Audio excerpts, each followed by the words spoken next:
The crack of gunfire echoed through the abandoned warehouse. Officer Jack Sullivan felt the searing pain before he heard the second shot. As he collapsed to the concrete floor, the armed suspect took aim for a kill shot.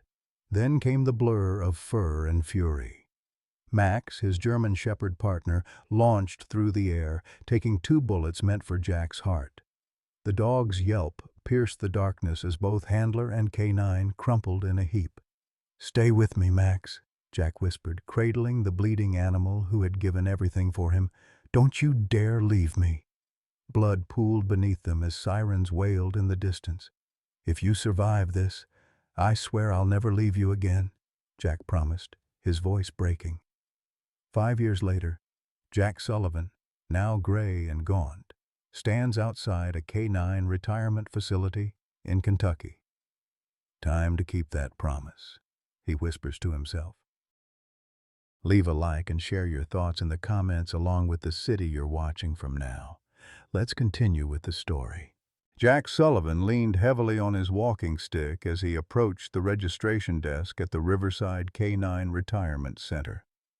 At 68, his once imposing frame had withered, leaving him looking like a scarecrow in an oversized flannel shirt.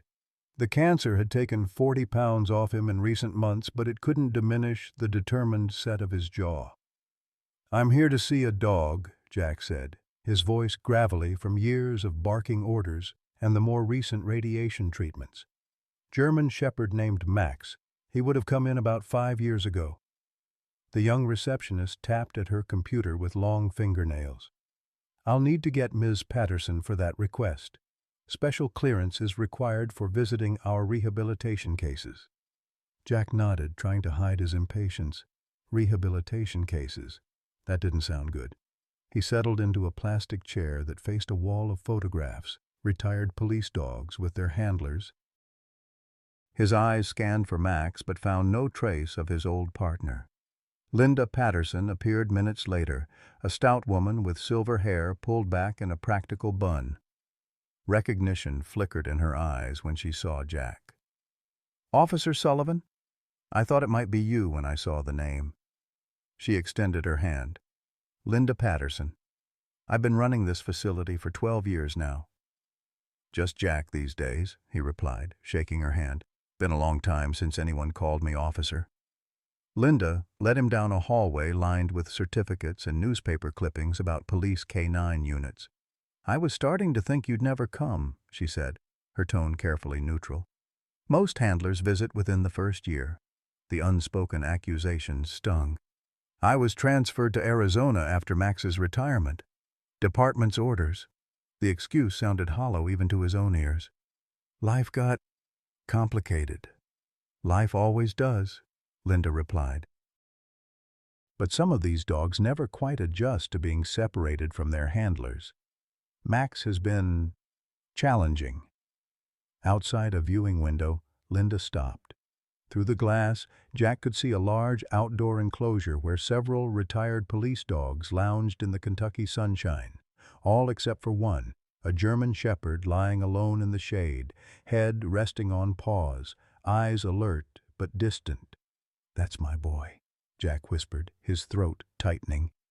Max looked older, gray around the muzzle but still powerful despite the slight protrusion of his hip, the dysplasia that had ended his career. "He doesn't play with the others," Linda explained. "Keeps to himself. Has some good days, but mostly he just watches that gate like he's waiting for someone." Jack pressed a weathered hand against the glass. "I should have come sooner." "Yes, you should have," Linda agreed without malice. "But you're here now. That's what matters." She studied his gaunt face.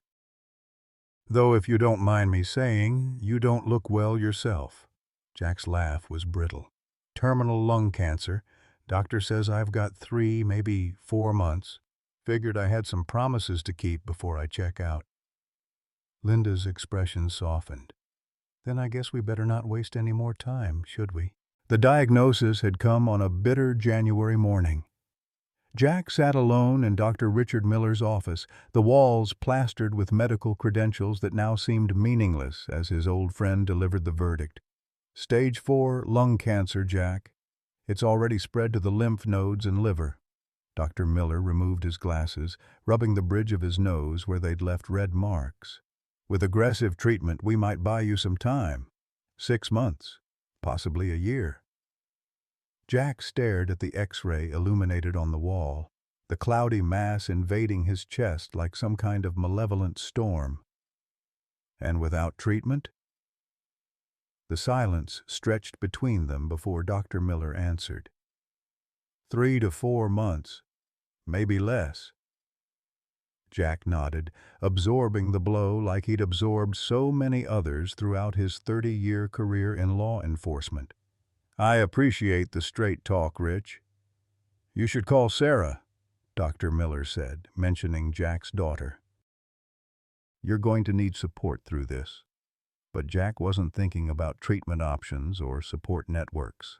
His mind had drifted back to a promise made in desperation, whispered to a bleeding German shepherd on a warehouse floor 5 years earlier. A promise he'd failed to keep. The drive home passed in a blur. Jack barely noticed the familiar Kentucky landscape, rolling hills just starting to shed their winter barrenness as March approached. He pulled into his modest ranch-style home, the one he'd returned to after his stint in Arizona ended with early retirement. The house felt emptier than usual, the silence more profound. He poured himself 2 fingers of bourbon, something he rarely did before noon, and settled into his worn leather recliner. On the side table sat a photograph. Jack in his police uniform, kneeling beside Max in his canine vest, both looking younger and invincible. He ran a gnarled finger over the glass. I really screwed this up, didn't I, boy? He whispered to the photograph. The shooting incident had replayed in his dreams for years. March 2017. A warehouse raid on a suspected drug operation. Jack had entered first, Max at his side. The ambush came without warning, muzzle flashes in the darkness, the impact of bullets. Jack remembered falling, then seeing the gunman take aim for a kill shot.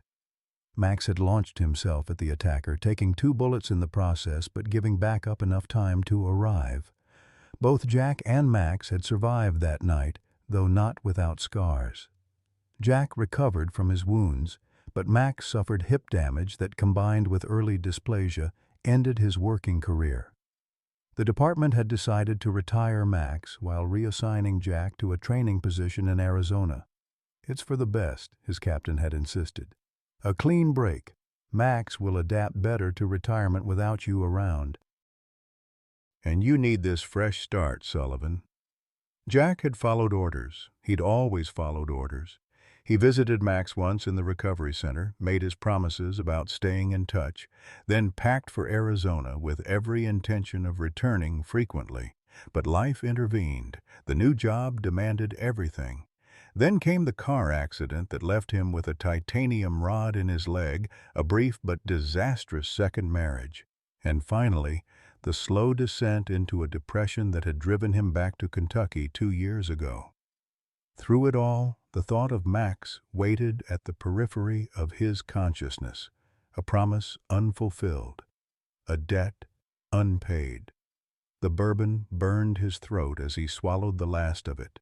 The cancer diagnosis had clarified things in a way nothing else could. Time, once an endless commodity, had become precious and finite.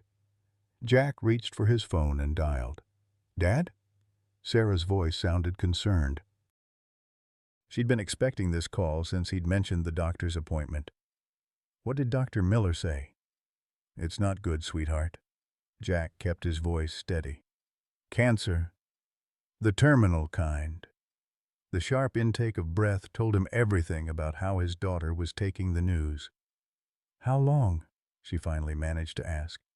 "Few months without treatment. Maybe a bit longer with it. Not that it matters much." "Of course it matters." Sarah's voice rose. "We need to discuss treatment options. I'm coming over right now." That's not why I called, Sarah. Jack straightened in his chair, decision made. I need to find Max. Max? Your old police dog? The confusion in her voice was evident. Dad, what are you talking about? I made him a promise, Sarah. When he saved my life, I promised I'd never leave him, and then I did exactly that. The admission hurt more than he'd expected. I need to make that right before I go. The silence on the other end stretched until Sarah spoke again, her voice carefully controlled. Dad, you're talking about tracking down a dog you haven't seen in 5 years, a dog that probably doesn't even remember you. Meanwhile, you've just been diagnosed with terminal cancer. Don't you think your priorities should be elsewhere? My priorities are exactly where they need to be. Jack's tone hardened. I've got some calls to make, see if I can track him down. This is crazy, Sarah said. You need to focus on treatment, on spending time with family. Tyler's deployment ends in 6 months. Don't you want to be here when he gets back? The mention of his grandson stung. Of course, Jack wanted to see Tyler again. The boy, no, the young man now, had joined the army against both Jack and Sarah's wishes. Another Sullivan serving his country, continuing the family tradition. I'll be here, Jack said, though they both recognized the promise for the empty hope it was. But I need to do this, Sarah. Some bonds can't be broken by time or distance. The conversation ended in a stalemate, with Sarah promising to come by that evening to talk some sense into him. But Jack was already pulling out his old address book, looking for contacts who might help him locate Max. It took 3 days of calls to former colleagues, K-9 training facilities, and police departments before Jack got the lead he needed. Max had been transferred to a specialized retirement facility for police dogs in eastern Kentucky, about 4 hours from Jack's home, a place called Riverside K-9 Retirement Center. When Sarah arrived that evening to find him packing an overnight bag, the argument erupted with full force. This is absolutely ridiculous. She stood in his bedroom doorway, arms crossed. At 42, Sarah had her mother's auburn hair, but Jack's stubborn jawline. You're in no condition for a road trip. You should be making appointments with oncologists, not chasing after some dog that's probably forgotten all about you. Jack continued folding a flannel shirt. His name is Max, not some dog. And he saved my life. And you're throwing away whatever time you have left on this wild goose chase, Sarah's voice cracked. Dad, please, I can't lose you any faster than I already am.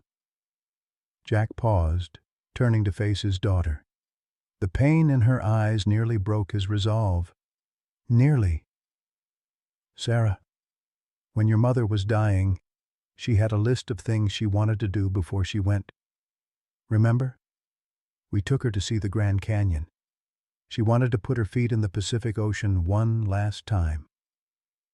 The memory of Ellen, frail but smiling as waves lapped at her ankles, still brought a lump to his throat.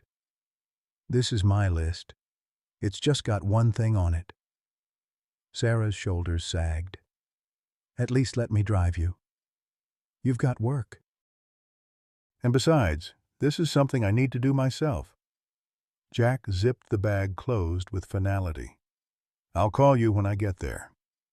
The next morning, Jack loaded his bag into his aging Ford pickup and set the GPS for Riverside. The spring landscape of Kentucky rolled past his windows, redbud trees beginning to bloom, fields greening after winter's dormancy. He drove with the windows down despite the chill, savoring the fresh air in lungs that felt increasingly treacherous. 4 hours later, he pulled into the parking lot of Riverside K-9 Retirement Center, a sprawling facility set on 30 acres of gently rolling countryside.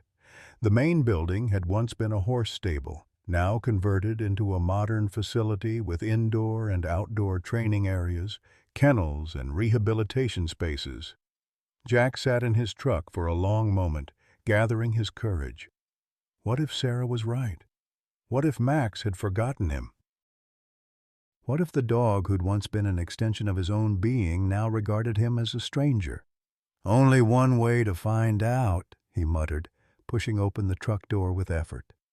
His body protested as he stood, the cancer, the old injuries, and the long drive conspiring to stiffen every joint. Leaning on his walking stick, Jack made his way toward the entrance, each step bringing him closer to keeping a promise 5 years overdue. Linda led Jack through the facility's main hallway, past rooms where retired canines received physical therapy, training reinforcement, and medical care. The place was more elaborate than Jack had expected, a far cry from the kennel-like environment he'd imagined. "We've come a long way in how we treat retired service dogs," Linda explained, noticing his surprised expression. "These animals give everything to protect their communities. The least we can do is give them dignity in retirement." Jack nodded, feeling a fresh wave of guilt. He should have been here years ago, should have made sure Max was settling in. Instead, he'd convinced himself that a clean break was best for everyone. They reached a door leading to an outdoor enclosure. Linda paused, her hand on the knob. "Before we go out there, I need to prepare you," she said, her expression serious. "Max hasn't been the model resident. When he first arrived, he was what we call shut down. Wouldn't eat, wouldn't engage with handlers. Then he went through an aggressive phase." "Aggressive?" Jack frowned. Max had been intensely trained, capable of apprehending suspects with controlled force, but never aggressive without cause. Linda nodded grimly. "He bit 2 handlers during his first year here. Not severely, but enough that we had to isolate him from group activities. There was talk of—" She hesitated. "Euthanasia," Jack finished, the word bitter on his tongue. "It was considered," Linda admitted, "but I fought against it. Something told me Max wasn't just being difficult. He was grieving." Jack's chest tightened with more than just the cancer pressing against his lungs. "I didn't know animals could grieve like that." "They absolutely can, especially dogs with strong bonds to their handlers." Linda's tone softened slightly. "Max isn't just a dog with PTSD, Jack. He's a dog with a broken heart." The words hit Jack like a physical blow. He steadied himself against the wall, suddenly lightheaded. "We eventually got him stabilized with a consistent routine and limited interactions," Linda continued. "He's calmer now, but still detached. He tolerates us rather than bonds with us." She fixed Jack with a penetrating look. "I've been trying to locate you for years. The department wouldn't release your contact information, citing privacy policies." "I came back to Kentucky 2 years ago," Jack said weakly. "Should have reached out then. Well, you're here now." Linda pushed open the door. "Let's see if he remembers you." They stepped into a large, grassy enclosure surrounded by a high fence.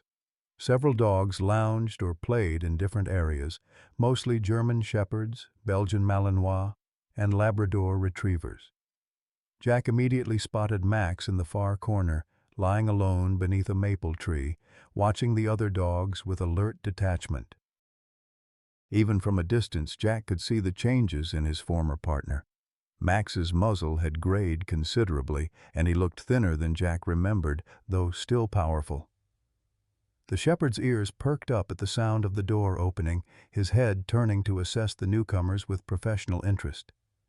"Wait here," Linda instructed, positioning Jack near the entrance. "Let me bring him over.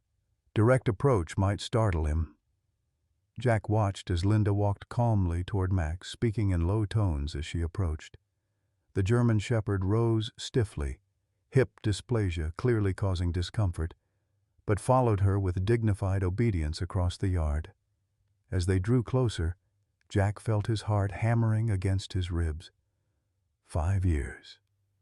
5 years since he'd seen those intelligent brown eyes, since he'd felt the reliable presence of Max at his side. Linda stopped about 15 feet from Jack. "Max, look who's here," she said, her voice deliberately upbeat. The German Shepherd's gaze shifted to Jack, eyes alert but without recognition. no tail wag, no sign of excitement. Just the measured assessment of a trained canine evaluating a stranger. "Max," Jack called softly, his voice catching. "Hey, buddy, it's me." Max's ears twitched at Jack's voice, but he remained beside Linda, showing no sign of recognition. His posture remained formal, almost detached. "Sometimes it takes a while," Linda said gently. "It's been 5 years, and you look different. Sound different too, probably." Jack took a tentative step forward, then another. Max watched him approach with increasing intensity, his body language shifting subtly from casual alertness to focused attention. "That's it, boy. It's Jack, remember?" Another step. 10 feet away now. Max's posture stiffened. A low growl rumbled from deep in his chest. Linda held up a warning hand. "Easy now. He's giving you a boundary signal." Jack stopped, heart sinking. The growl wasn't aggressive. It was professional, a working dog's warning. The same sound Max would have given a suspect who moved too suddenly during detainment. But it had never before been directed at Jack. "He doesn't know me," Jack whispered, devastation washing over him. Sarah had been right. He'd come all this way for nothing. 5 years and a cancer diagnosis too late. Linda studied Max's body language. "Don't give up yet. Try something distinctive. Something only you would do with him." Jack thought back to their working days, to the hundreds of training sessions and patrols they'd shared. Then it came to him. Reaching slowly into his pocket, he withdrew a small silver whistle. Max's recall whistle, used only in emergencies or end-of-shift signal. Jack had kept it all these years, a talisman of sorts. The whistle produced a specific high-frequency sound that only dogs could fully hear. Each canine was trained to respond to their unique recall signature regardless of distance or distraction. Jack raised the whistle to his lips and blew a pattern only Max would recognize. 2 short bursts, 1 long. The transformation was immediate and astonishing. Max's ears shot forward. His eyes widened, fixed intently on Jack. His entire body seemed to vibrate with sudden recognition. For a breathless moment, dog and man stared at each other across 5 years of separation. Then Max lunged forward with such force that Linda nearly lost her grip on the leash. She wisely released it, and the German shepherd raced toward Jack with a high-pitched whine entirely unlike his usual disciplined silence. Jack dropped to one knee, arms outstretched. Max crashed into him with joyous abandon, nearly knocking him over. Gone was the professional detachment of the trained police dog. This was pure, unfiltered emotion, a reunion 5 years overdue. "That's it, boy," Jack choked out, burying his face in Max's fur as the dog whined and pressed against him, trying to get closer. "I'm here. I finally made it back." Max circled Jack frantically, sniffing him all over, then stood with his front paws on Jack's shoulders, nose to nose, examining him with intense focus. Jack laughed through tears as Max's tongue swept across his face in an uncharacteristic display of affection. "Well, I'll be damned," Linda said, watching the reunion with undisguised amazement. "In 12 years running this facility, I've never seen anything quite like that." Several staff members had gathered at the windows, drawn by the commotion.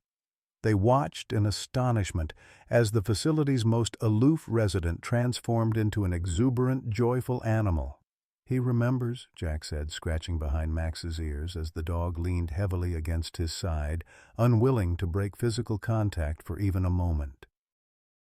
"He actually remembers." "Dogs don't forget the people they love," Linda said quietly, "especially not ones with bonds like yours." She hesitated, then added, "There's something else you should know, something we discovered about Max during his time here." Jack looked up, still stroking Max's fur. "What's that?" "Follow me," Linda said. "I want to show you something. Max can come too, of course." With Max glued to his side, Jack followed Linda back into the facility and down a corridor he hadn't seen before. They passed through double doors into what appeared to be a medical wing. After we got Max's behavioral issues under control, we needed to find him a purpose, Linda explained as they walked. Retired working dogs don't do well without jobs. They need meaning, structure. They stopped at a window looking into a comfortable room where an elderly man sat in a recliner receiving what appeared to be chemotherapy. A nurse adjusted his IV line while a therapy dog, a golden retriever, sat calmly beside him. "We partner with the Regional Cancer Center," Linda said. "Our more even-tempered retirees become therapy dogs for patients undergoing treatment." Jack watched the scene, not understanding the connection to Max. "That's wonderful, but Max was never what I'd call even-tempered. He's a working dog through and through." "That's what we thought too," Linda agreed, "until we discovered his unique ability." She guided Jack to another room. Inside, a middle-aged woman in a hospital gown petted a familiar German shepherd. Jack stared in disbelief. "That's not Max." "No, that's Rex, Max's brother from the same litter. We discovered the connection when their original breeder visited last year." Linda smiled at Jack's surprise. "But Max has the same gift. These dogs can detect cancer, Jack.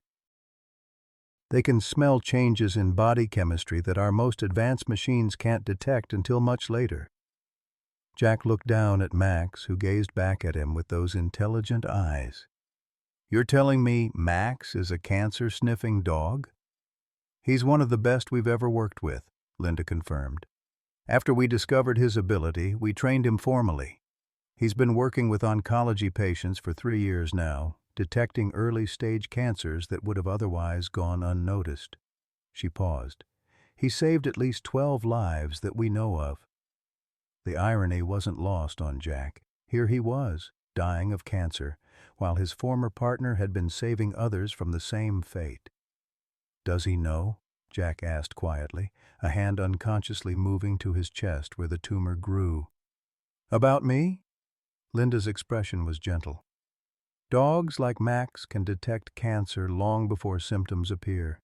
He's been especially agitated around you since you arrived." "I'd say he knows exactly what's happening inside your body." Jack knelt again, taking Max's face between his hands. The German shepherd gazed back with an intensity that seemed almost human in its understanding.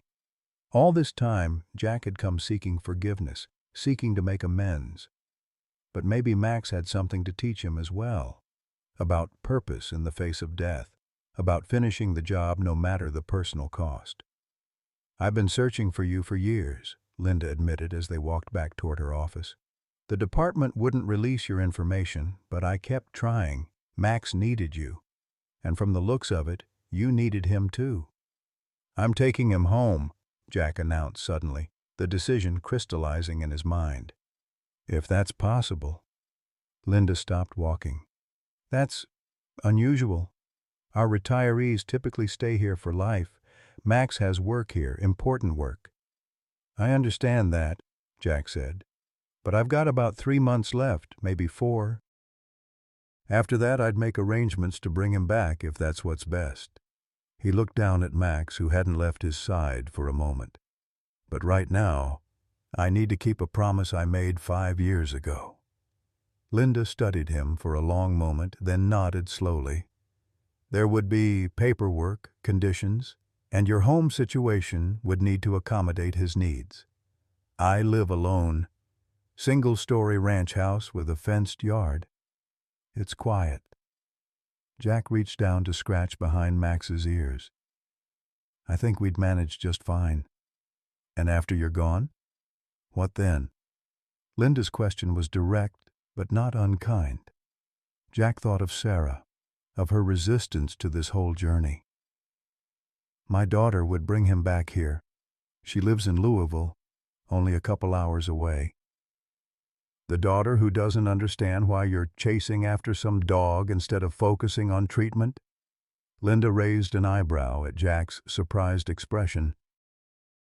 "You mentioned it earlier. She'll come around," Jack said, with more confidence than he felt. "Once she sees him, understands what he means to me." Linda nodded thoughtfully. "I'll start the paperwork. It'll take a few days to process. In the meantime, you're welcome to visit with Max as much as you like." She smiled as the German shepherd leaned against Jack's leg. "Though I don't think wild horses could separate you two now anyway." As they reached Linda's office, she paused with her hand on the doorknob. "One more thing you should know, Jack. After you left, we tried pairing Max with another handler. Standard procedure for dogs with working drive like his." "What happened?" Jack asked, though he could guess from Max's history of behavioral issues. "He refused, completely shut down, wouldn't respond to commands, wouldn't engage in training." Linda shook her head at the memory. "I've never seen anything like it in 30 years of canine work. It was like he'd made a decision. If he couldn't work with you, he wouldn't work with anyone." The weight of those words settled on Jack's shoulders. All these years he'd told himself that Max had moved on, adapted to a new life without him. It was easier that way, easier than acknowledging the bond he'd broken. "We won't be separated again," Jack promised, as much to Max as to Linda. "Not until the very end." Jack's return to Riverdale with Max caused more of a stir than he'd anticipated. In a small town where everyone knew the retired K-9 officer, the sight of him walking his former partner down Main Street became something of a local sensation. Children pointed and asked their parents if that was a real police dog, while older residents stopped to welcome Max back to town. "Sullivan and his shadow together again," called Frank Miller from his barbershop doorway. "Never thought I'd see the day." Jack waved back, a smile creasing his weathered face. Max walked perfectly at his left side, their cadence synchronized despite Jack's slowed gait and Max's stiff hip. Some habits never faded, it seemed. The paperwork to bring Max home had taken 4 days to process. Jack had stayed at a pet-friendly motel near the facility, spending every available moment with Max. Linda had watched their reunion with professional interest, documenting Max's dramatic behavioral improvement. She'd also given Jack a crash course in Max's medical needs, the anti-inflammatory medications for his hip, the special diet, the moderate exercise regimen. "Remember, he's not a young dog anymore," she'd cautioned as Jack signed the final release forms. "Neither are you, for that matter. Take it easy, both of you." Now, as they walked the familiar streets of Riverdale, Jack found himself breathing easier than he had in years, despite the cancer steadily consuming his lungs. Having Max beside him again felt right in a way nothing had since their separation. Sarah was waiting on his front porch when they arrived home, arms crossed and expression tight with disapproval. Jack had called to tell her about bringing Max home, but she'd made her opposition abundantly clear. "So you actually went through with it," she said as Jack eased himself up the 3 porch steps, Max matching his careful pace. "Sarah, meet Max," Jack said simply. "Max, this is Sarah." The German shepherd regarded Sarah with calm intelligence, neither friendly nor hostile. Professional, Jack thought with a hint of pride. Always the professional. "Dad, you can barely take care of yourself right now. How are you going to manage a large dog with special needs?" Sarah followed them into the house, her frustration evident. "We'll manage just fine," Jack replied, settling into his recliner with a slight wince. The drive back had taken more out of him than he cared to admit. "Max is pretty self-sufficient." As if to prove the point, Max circled the living room methodically, nose to the ground, reacquainting himself with the environment. After completing his inspection, he settled at Jack's feet with a contented sigh. Sarah watched the dog with a mixture of wariness and reluctant curiosity. "What happens when you get sicker? Who's going to walk him, feed him?" "I've made arrangements with the neighbor kid Tommy to help out when needed." Jack reached down to scratch behind Max's ears. "And I'm not completely helpless yet, Sarah." "This isn't a game, Dad. You're dying." Sarah's voice cracked on the last word. You should be focusing on treatment options, not adopting a senior dog with health problems of his own. Jack met his daughter's gaze steadily. This isn't about what I should be doing with my remaining time. It's about what I need to do. He gestured to Max. This dog saved my life, Sarah. He took bullets meant for me, and then I abandoned him because the department said it was for the best.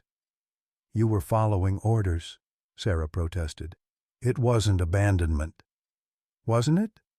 Jack looked down at Max, remembering the details Linda had shared about his partner's decline after their separation. He stopped eating when I left, became aggressive, almost got put down. Sounds like abandonment to me. Sarah sank onto the couch, the fight draining out of her. I just don't understand why this is so important right now with everything else going on. Because some debts can't go unpaid, Jack said simply. I made a promise I didn't keep. Now I'm making it right while I still can. Their conversation was interrupted by a sharp bark from Max. The German Shepherd had risen and was staring intently at Jack, head tilted slightly. What is it, boy? Jack asked. Max approached and nudged Jack's hand insistently, then looked toward the kitchen. I think he's reminding me it's dinner time, Jack chuckled. Always was a stickler for routine. To Sarah's surprise, Max trotted to the kitchen and sat patiently by his food and water bowls, items Jack had purchased and set up before leaving to find his former partner. How does he know where everything is? Sarah asked, following them into the kitchen. He's been here before, Jack explained, measuring out Max's special kibble. Back when we were partners, he stayed here whenever we were off duty. As the days passed, Sarah's initial resistance began to soften. She couldn't deny the positive effect Max's presence had on her father. Jack was getting up earlier, maintaining a consistent schedule, and even taking short walks around the neighborhood, all changes that aligned with the moderate activity Dr. Miller had recommended. What surprised her most was the way Max seemed to anticipate Jack's needs. The German Shepherd would retrieve Jack's medication before the alarm reminder sounded, bring his walking stick when Jack prepared to stand, and position himself for support when Jack navigated the 3 porch steps. A week after Max's arrival, Sarah showed up unannounced with lunch to find Jack dozing in his recliner. Max immediately approached her at the door, his demeanor alert but not alarming. Hey, Max, she said softly, still somewhat uncertain around the large dog. Dad sleeping? Max led her to the living room where Jack was indeed asleep, his breathing labored even in rest. The German Shepherd approached his partner and gently nudged his hand until Jack stirred. What is it, boy? Jack mumbled, then spotted Sarah. Oh, hey, sweetheart, didn't hear you come in. Max let me know you were napping, Sarah said, setting down the takeout bags from Jack's favorite diner. He seems to take his job as your caretaker pretty seriously. Jack smiled, reaching for his walking stick. Always was an overachiever. As he rose, a spasm of pain crossed his face, and he sank back into the chair. Max was at his side instantly, pressing against Jack's leg while looking up with concerned eyes. I'm okay, buddy, Jack assured him, though his pallor suggested otherwise. Sarah watched the interaction with growing unease. Dad, have you taken your pain medication today? Don't like how it makes me fuzzy, Jack admitted. Can't think straight on that stuff. Before Sarah could respond, Max trotted to the kitchen and returned moments later with Jack's pill organizer gripped carefully in his teeth. Traitor, Jack muttered, but took the container with a resigned smile. Did you teach him to do that? Sarah asked, amazed. Jack shook his head. Nope, he figured that one out on his own. There was unmistakable pride in his voice. Always was the smartest dog in the K9 unit. The incident marked a turning point in Sarah's attitude toward Max. She began to see the German Shepherd not as a burden her father had taken on, but as an ally in keeping him comfortable and engaged. When Dr. Miller visited for a home checkup the following week, he was impressed by Jack's condition. "Your numbers are better than I expected," the doctor admitted, reviewing the latest test results. "The cancer's still advancing, but you're managing the symptoms well." He glanced at Max, who hadn't left Jack's side during the examination. "I'm guessing your old partner here has something to do with that." Jack nodded, absently stroking Max's fur. "He gets me moving, even when I don't feel like it. Stubborn as hell." "Sounds like someone else I know," Dr. Miller replied with a knowing look. After the doctor left, Jack sat on the porch with Max, watching the spring sunset paint the Kentucky sky in brilliant oranges and pinks. These quiet moments had become a cherished routine, man and dog sharing comfortable silence as the day wound down. "You know, I've been thinking about our old cases," Jack said, his voice roughened by disease but warm with memory.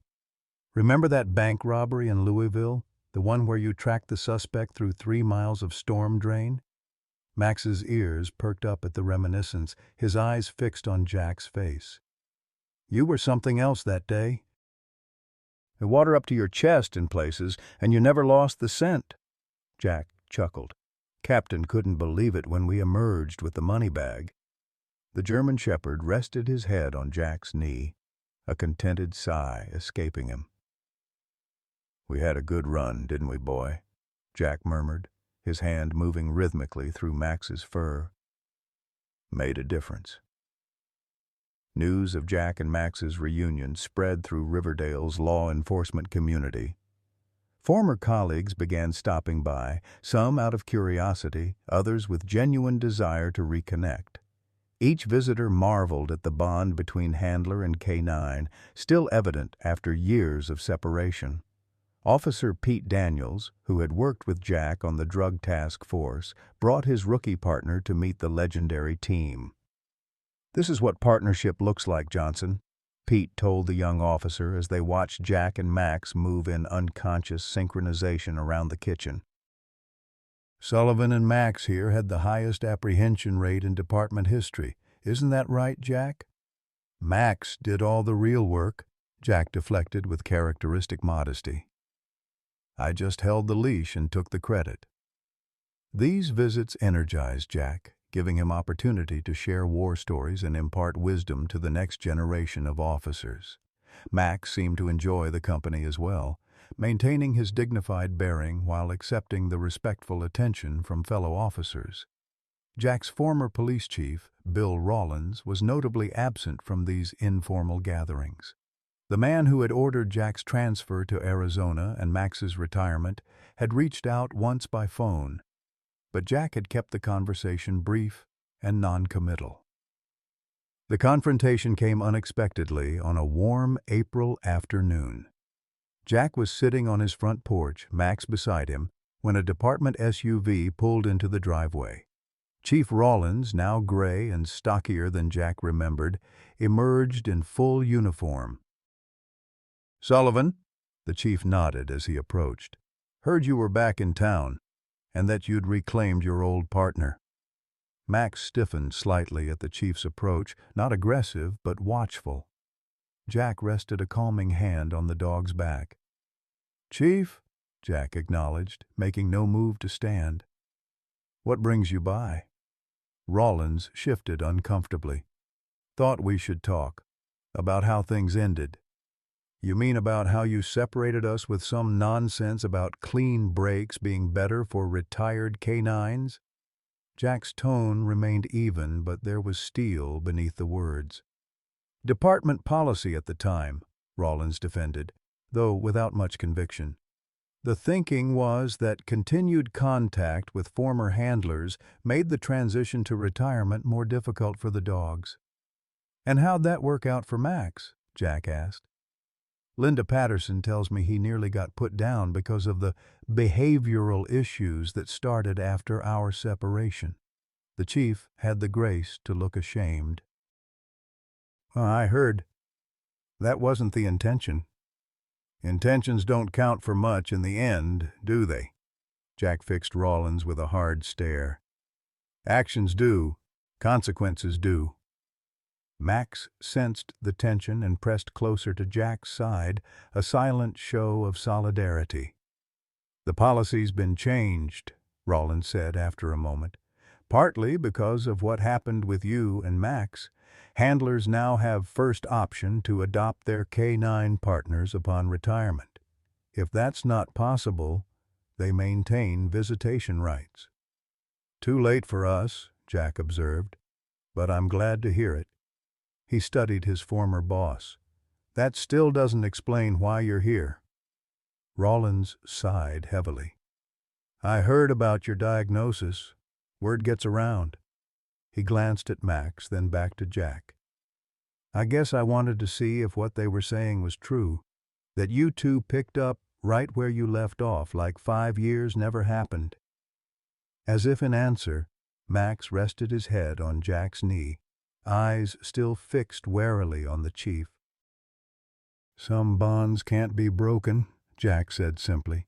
Not by time, not by distance, not even by department policy. Rawlins nodded slowly. I can see that now.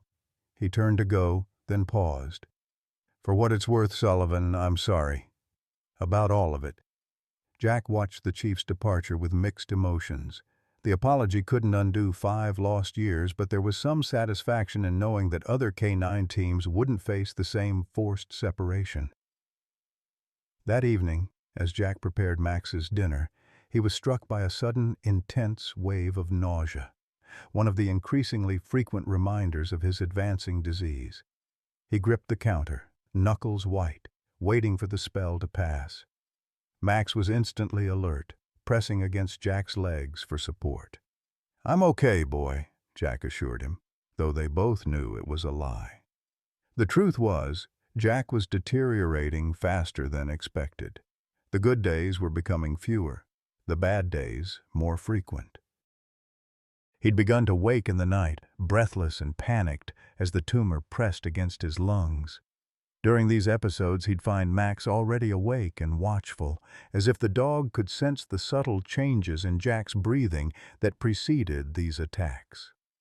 Dr. Miller had adjusted Jack's medication, but the underlying reality remained unchanged. 3 months he'd been given. 1 had already passed. Sarah had begun staying over more frequently, sleeping in her old bedroom. Jack suspected she and Dr. Miller had spoken about his condition, about how quickly things might progress in the final stages. One morning, as Jack sipped coffee on the porch with Max at his feet, Sarah joined him with an unexpected proposal. I've been thinking, she began, her tone deliberately casual. My house has a bigger yard than yours, and it's all on one level, no steps to navigate. Jack raised an eyebrow. Are you suggesting I move in with you? It might make things easier as time goes on, Sarah said, avoiding direct mention of his decline. For all of us. Jack knew all of us now included Max. His daughter had made her peace with the German shepherd, even developing a grudging affection for him. I appreciate the offer, sweetheart, but I'd rather stay here, Jack replied gently. This place has been home for a long time. Sarah nodded, having anticipated his response. Then I'll stay here more often. Tyler's deployment ends in August. He'd want me to look after you until he gets back. The mention of his grandson brought a smile to Jack's face. That boy's going to be shocked to find Max here when he returns. Always wanted a dog growing up. You never let him have one, Sarah reminded him.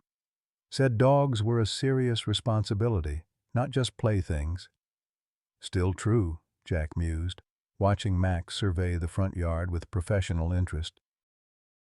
But good companions too when you find the right one. As April turned to May, Jack's health took a more dramatic downturn. The moderate walks became short ventures to the end of the driveway and back. The pain medication dosage increased, leaving him drowsy and disoriented at times.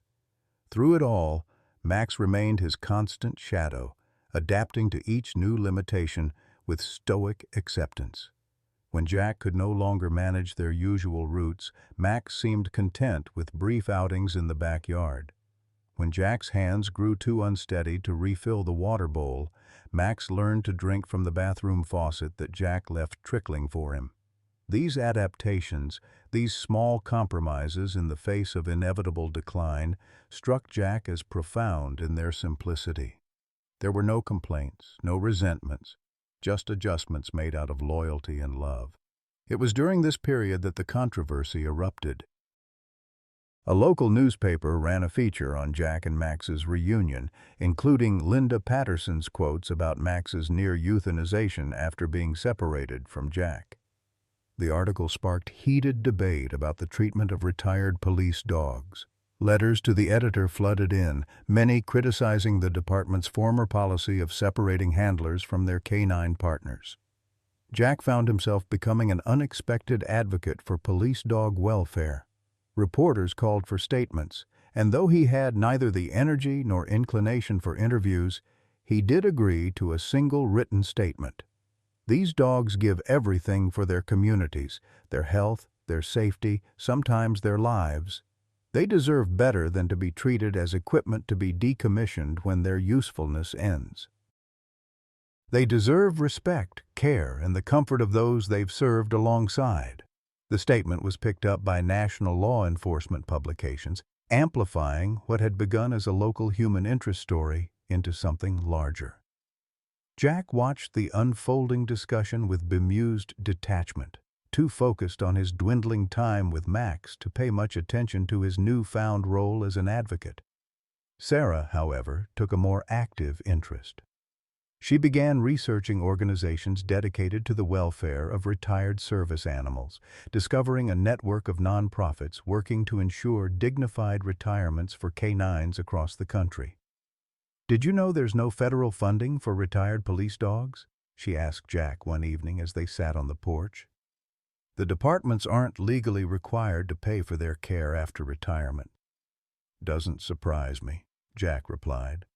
"Budget constraints always hit the most vulnerable first." Sarah studied her father thoughtfully.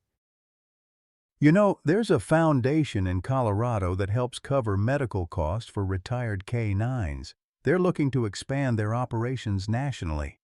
Jack recognized the spark in his daughter's eye, the same determination he'd seen when she decided to become a teacher despite his hopes she'd follow him into law enforcement. "Sounds like a worthy cause," he said carefully. "It is." Sarah hesitated, then added, "I've been thinking about getting involved, maybe starting a local chapter here in Kentucky." Jack smiled, understanding the significance of this shift. From opposing his reunion with Max to considering advocacy work on behalf of retired service dogs, Sarah had come a long way in a short time. "Your mother would be proud," he said simply. "She always did have a soft spot for lost causes."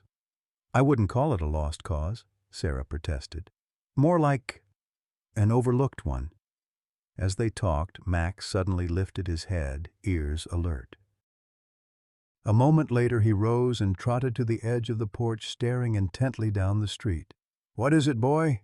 Jack asked, following the dog's gaze. A figure was walking toward the house, a tall young man in military fatigues, duffel bag slung over one shoulder. "Oh my God," Sarah whispered, rising to her feet. "Tyler." "Surprise?" Tyler called, a broad grin spreading across his face as he quickened his pace toward the porch. At 19, Jack's grandson had the Sullivan height and build, though his features favored his father's side, a fact for which Jack had always been secretly grateful. Sarah rushed down the steps. "You're not supposed to be home for months," she exclaimed, throwing her arms around her son. "Got an early rotation," Tyler explained, returning his mother's embrace while looking over her shoulder at Jack. "Thought I'd make it a surprise." Jack rose slowly from his chair, steadying himself on the porch railing. The sight of his grandson in uniform, a fourth-generation serviceman, filled him with complex emotions: pride, love, and a sharp awareness of his own mortality. Would he live to see Tyler complete his first tour? The odds, were not in his favor. "Grandpa," Tyler said, his voice softening as he took in Jack's gaunt appearance. He climbed the porch steps and carefully embraced his grandfather. "It's good to see you." "You too, soldier," Jack replied, his voice rough with emotion. "You're a sight for sore eyes." Max had maintained his position at the edge of the porch, alert and watchful as he assessed the newcomer. Tyler noticed the German Shepherd and froze in surprise. "Is that a police dog?" he asked, glancing between Jack and Sarah. "Tyler, meet Max," Jack said, motioning the dog forward. "My former partner." "Former partner?" Tyler repeated, clearly confused. "I thought your canine partner was retired years ago." "He was," Jack confirmed. "We recently reunited." Tyler approached Max cautiously, hand extended palm down in the proper greeting posture, something Jack had taught him years ago when they occasionally encountered canine units on neighborhood patrols. "Hey there, Max," Tyler said softly. Max sniffed Tyler's hand thoroughly, then glanced at Jack as if seeking confirmation. At Jack's slight nod, the German Shepherd relaxed his formal posture and allowed Tyler to pat his head. "He's beautiful," Tyler said with genuine admiration. "I remember you telling stories about him when I was a kid." "We've got a lot to catch up on," Sarah interjected, retrieving Tyler's duffel bag, "including why you're home months ahead of schedule. Come inside. I'll make some coffee."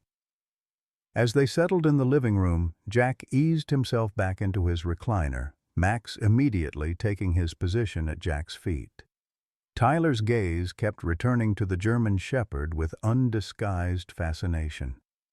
"So what's the story with Max?" Tyler asked after they'd covered the basics of his early return, a unit reorganization that had shifted deployment schedules. Jack exchanged a glance with Sarah. "It's a long story," he began. Over the next hour, Jack recounted the tale of his reunion with Max, the terminal diagnosis, the promise unfulfilled, the journey to Riverside, and the remarkable moment of recognition. Tyler listened intently, his expression shifting from surprise to understanding. "So that's why you were so strict about us not getting a dog when I was growing up," Tyler said, the pieces falling into place. "It wasn't that you didn't like them. It was because you missed yours." Jack nodded, touched by his grandson's insight.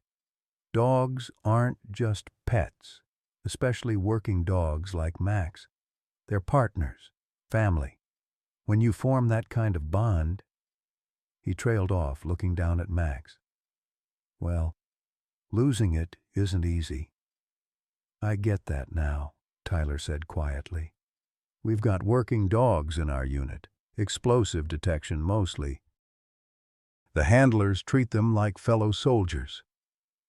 The conversation shifted to Tyler's experiences in the Army, carefully edited versions that Jack recognized as the same kind of sanitized stories he'd once shared with his own family. Some aspects of service weren't meant for civilian ears, even beloved family members. As evening approached, Jack's energy began to flag noticeably. The excitement of Tyler's unexpected return had taken its toll. Max sensed the change immediately, rising to press against Jack's leg, a silent signal that had become familiar to Sarah over the past weeks. "Dad needs to rest," she said, catching the cue. "Why don't you get settled in your old room, Tyler? I'll start dinner." Tyler nodded, gathering his duffel. "Need any help getting up, Grandpa?" he offered, noting Jack's labored breathing. "I've got my assistant here," Jack replied, patting Max's head as he used his walking stick to leverage himself upright. "But thanks, son." As Jack made his way to his bedroom for a rest, he overheard Tyler's whispered question to his mother. "How bad is it, Mom?" "Really?" Sarah's response was too quiet to catch, but Jack didn't need to hear it.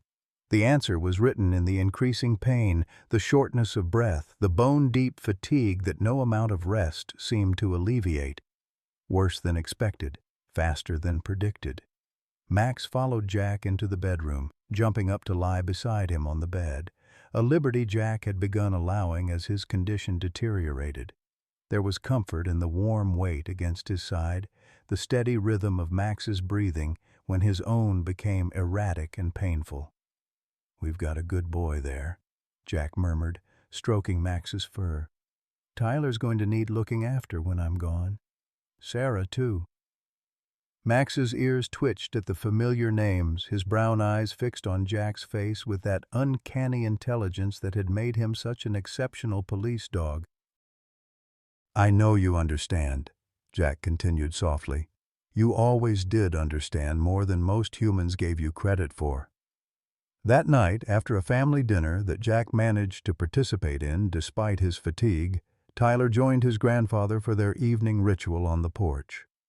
Max lay between their chairs, content in the company of both men.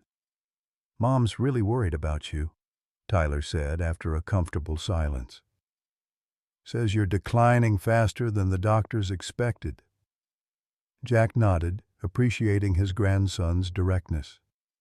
"Your mother never could hide her feelings. Gets that from her mom." "Are you scared?" Tyler asked.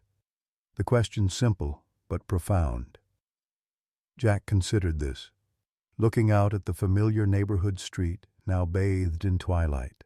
"Not of dying, exactly," he finally answered. "More about leaving things unfinished, people behind." Tyler nodded, his young face solemn in the fading light. "Like Max."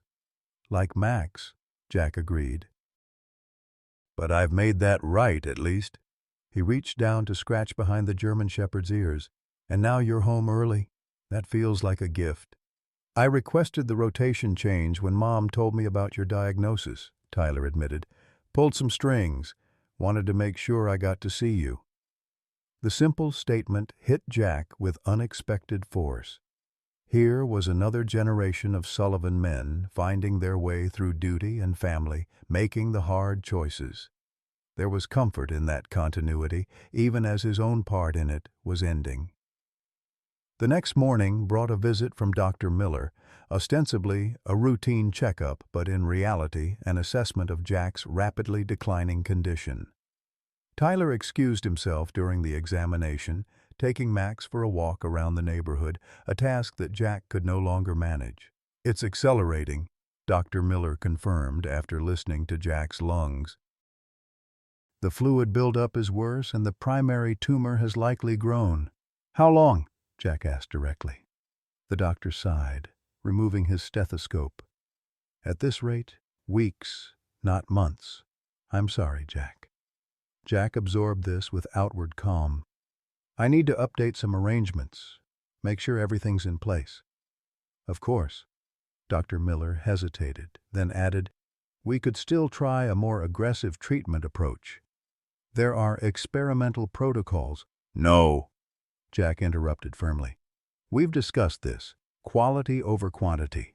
I want to be present for whatever time I have left, not sedated or suffering from side effects." Dr. Miller nodded in reluctant acceptance. "I'll adjust your pain management protocol, and I think it's time we arrange for hospice support." After the doctor left, Jack called Sarah and Tyler into the living room. Max sensed the gravity of the moment, positioning himself close to Jack's chair, alert and watchful. "Doctor..." "Miller says things are progressing faster than expected," Jack began without preamble. "We're talking weeks now, not months." Sarah's sharp intake of breath was the only sound in the room. Tyler reached for his mother's hand, his face a careful mask that didn't quite hide his distress. "I've got some things to take care of," Jack continued. "Practical matters, mostly. But first, we need to talk about Max." Sarah nodded, visibly gathering herself. "I know. You want to make sure he's taken care of." "More than that," Jack said. "I need to know he'll have a purpose, a job. He's not just a pet, Sarah. He never has been." "Linda mentioned he could return to the therapy program at Riverside," Sarah suggested. "They value his cancer detection abilities." Jack looked at his daughter thoughtfully. "That's one option, but I was thinking of something else." He turned to Tyler. "What would you think about taking him on after your current deployment ends?" Tyler's eyes widened in surprise. "Me? But I don't know anything about handling a police dog." "You're a quick study," Jack said. "And Max is already retired from police work. What he needs is structure, purpose, and someone who understands service." He glanced at his grandson's uniform. "Someone like you." The proposal hung in the air, unexpected and weighty. Max looked between the three humans, seemingly aware that his future was being discussed. "I'd need to learn how to handle him properly," Tyler said slowly, considering the idea. "And there's my remaining deployment to consider." "Your mother could care for him until you return," Jack suggested. "And as for training," he smiled slightly, "I've still got a few weeks to teach you the basics. Max will help with the rest. He's a good teacher." As they discussed the logistics of this plan, Jack felt a curious lightening of his spirit. This was right, a continuation of service, a bridge between generations. Max would have a new purpose with Tyler, and Tyler would have a living connection to his grandfather. The next 2 weeks unfolded in a bittersweet rhythm. Jack's physical decline accelerated, but his determination to prepare Tyler gave him a focus that seemed to temporarily halt the worst of his symptoms. Each morning, weather permitting, Jack supervised as Tyler worked with Max in the backyard, teaching him the basic commands and signals. The German Shepherd responded to Tyler with increasing enthusiasm, his natural intelligence making the transition smoother than any of them had expected. "He's a natural," Jack observed proudly as Tyler successfully guided Max through a complex retrieval exercise. "Both of you are." In the afternoons, when Jack's energy flagged, he would rest while Tyler took Max for longer walks or runs. Activities Jack had been unable to provide in recent months. The German Shepherd returned from these excursions visibly invigorated, his working drive satisfied in a way it hadn't been since Jack's illness had limited their activities. "He needs this," Jack told Sarah as they watched Tyler and Max returning from a run, both looking pleased with themselves. "The exercise, the purpose, being useful." "Like someone else I know?" Sarah replied softly, squeezing her father's hand. As May gave way to June, the hospice team became a regular presence in the Sullivan household.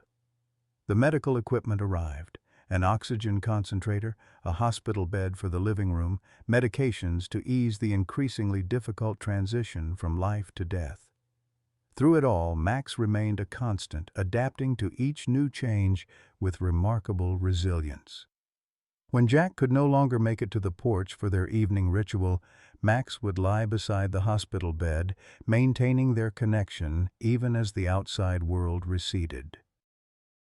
The German Shepherd developed an uncanny awareness of Jack's pain levels, often alerting Sarah or the hospice nurse before Jack himself acknowledged his discomfort.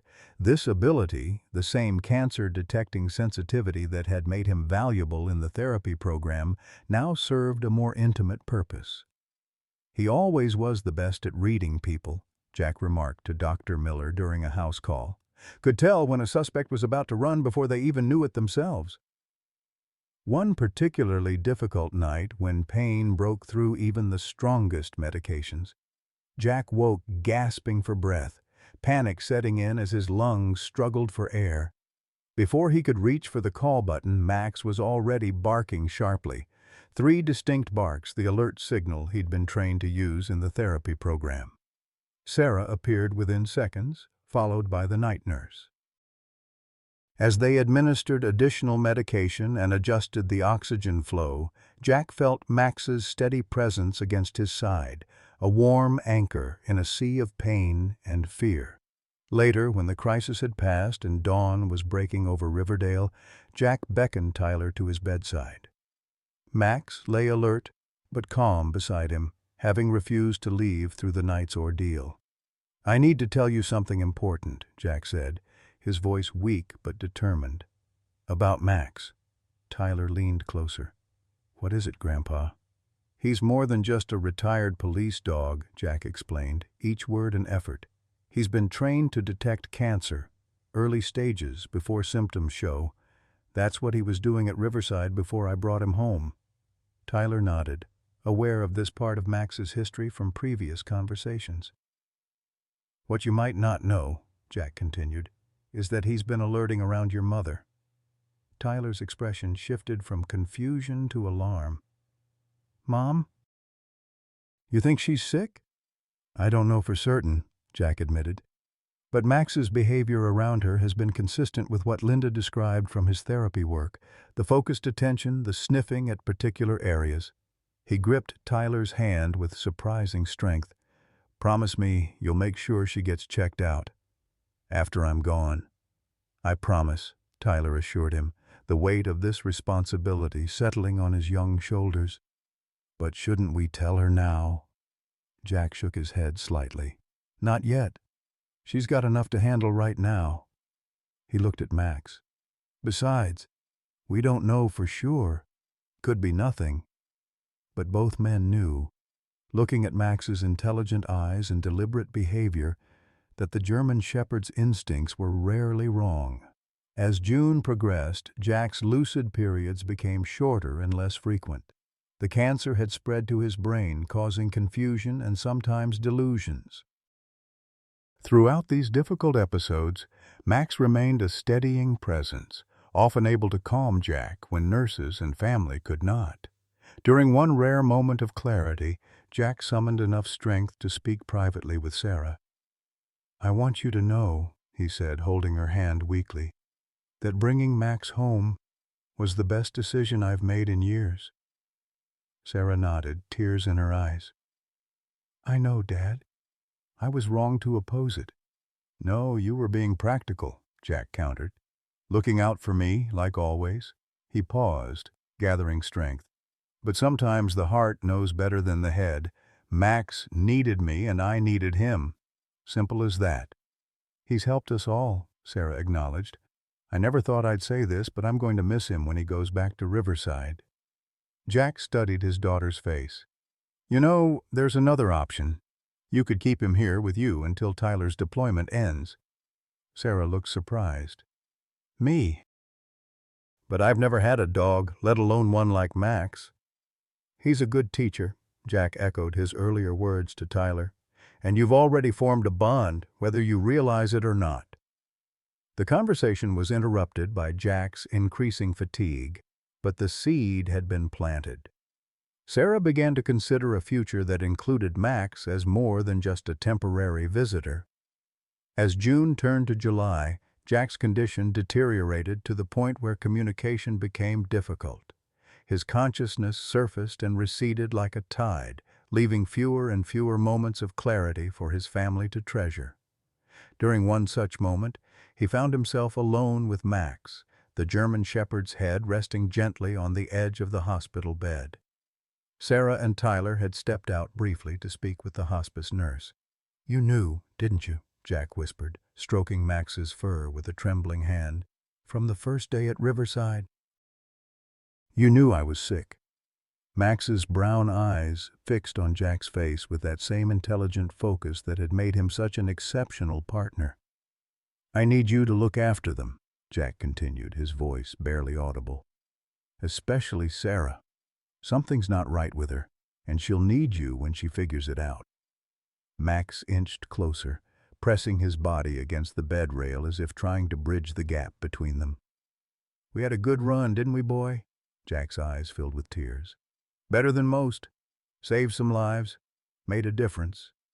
The German shepherd whined softly, a sound so uncharacteristic of his usual stoic demeanor that it pierced Jack's heart. It's okay, Jack assured him, summoning a smile. You've got a new job now. New partners to look after. As if understanding, Max lifted his head and licked Jack's hand once, a rare display of affection from the normally reserved working dog. In that moment, Jack felt a profound peace settle over him. He had kept his promise, had made things right with Max, and in doing so, had possibly secured a future for his family that he wouldn't live to see. Some debts could be repaid after all, even if not in the way originally intended. The hospice nurse returned, checking Jack's vital signs with practiced efficiency. "Not long now," she murmured to Sarah as they stepped away from the bed. "Hours, maybe a day." Max heard the assessment with his sensitive ears. He settled more firmly against the hospital bed, head resting near Jack's hand, prepared for the final watch of their partnership. Outside, a summer storm was building, thunder rumbling in the distance. Inside the Sullivan home, the family gathered for their own approaching storm, the final hours of Jack Sullivan's life, witnessed by the partner who had once saved it and would soon bear witness to its end. The summer storm that had been threatening finally broke during Jack's last night, rain lashing against the windows as if nature itself raged against his passing. Inside, the Sullivan home was quiet, except for Jack's labored breathing and the occasional murmur of the hospice nurse checking his vital signs. Max hadn't left Jack's side for hours, maintaining his position next to the hospital bed with the same unwavering dedication he'd once shown during long stakeouts. Sarah and Tyler took turns sitting vigil, their voices low when they spoke, their silences heavy with impending loss. "He's always been so strong," Sarah whispered to Tyler as they watched Jack's chest rise and fall in an increasingly irregular rhythm. "Even when Mom died, he never really broke down. Just kept going, kept working." "Military men of his generation were like that," Tyler replied, his young face solemn in the dim light. Feelings were a luxury they couldn't afford. Sarah nodded, remembering her childhood with a father who expressed love through actions rather than words. The fishing trips, the driving lessons, the quiet pride when she graduated college. Jack Sullivan's affection had always been evident, if understated.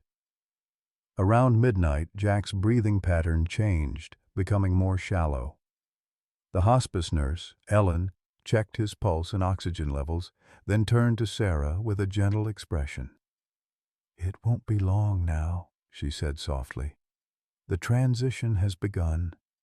He can still hear you, though he may not respond."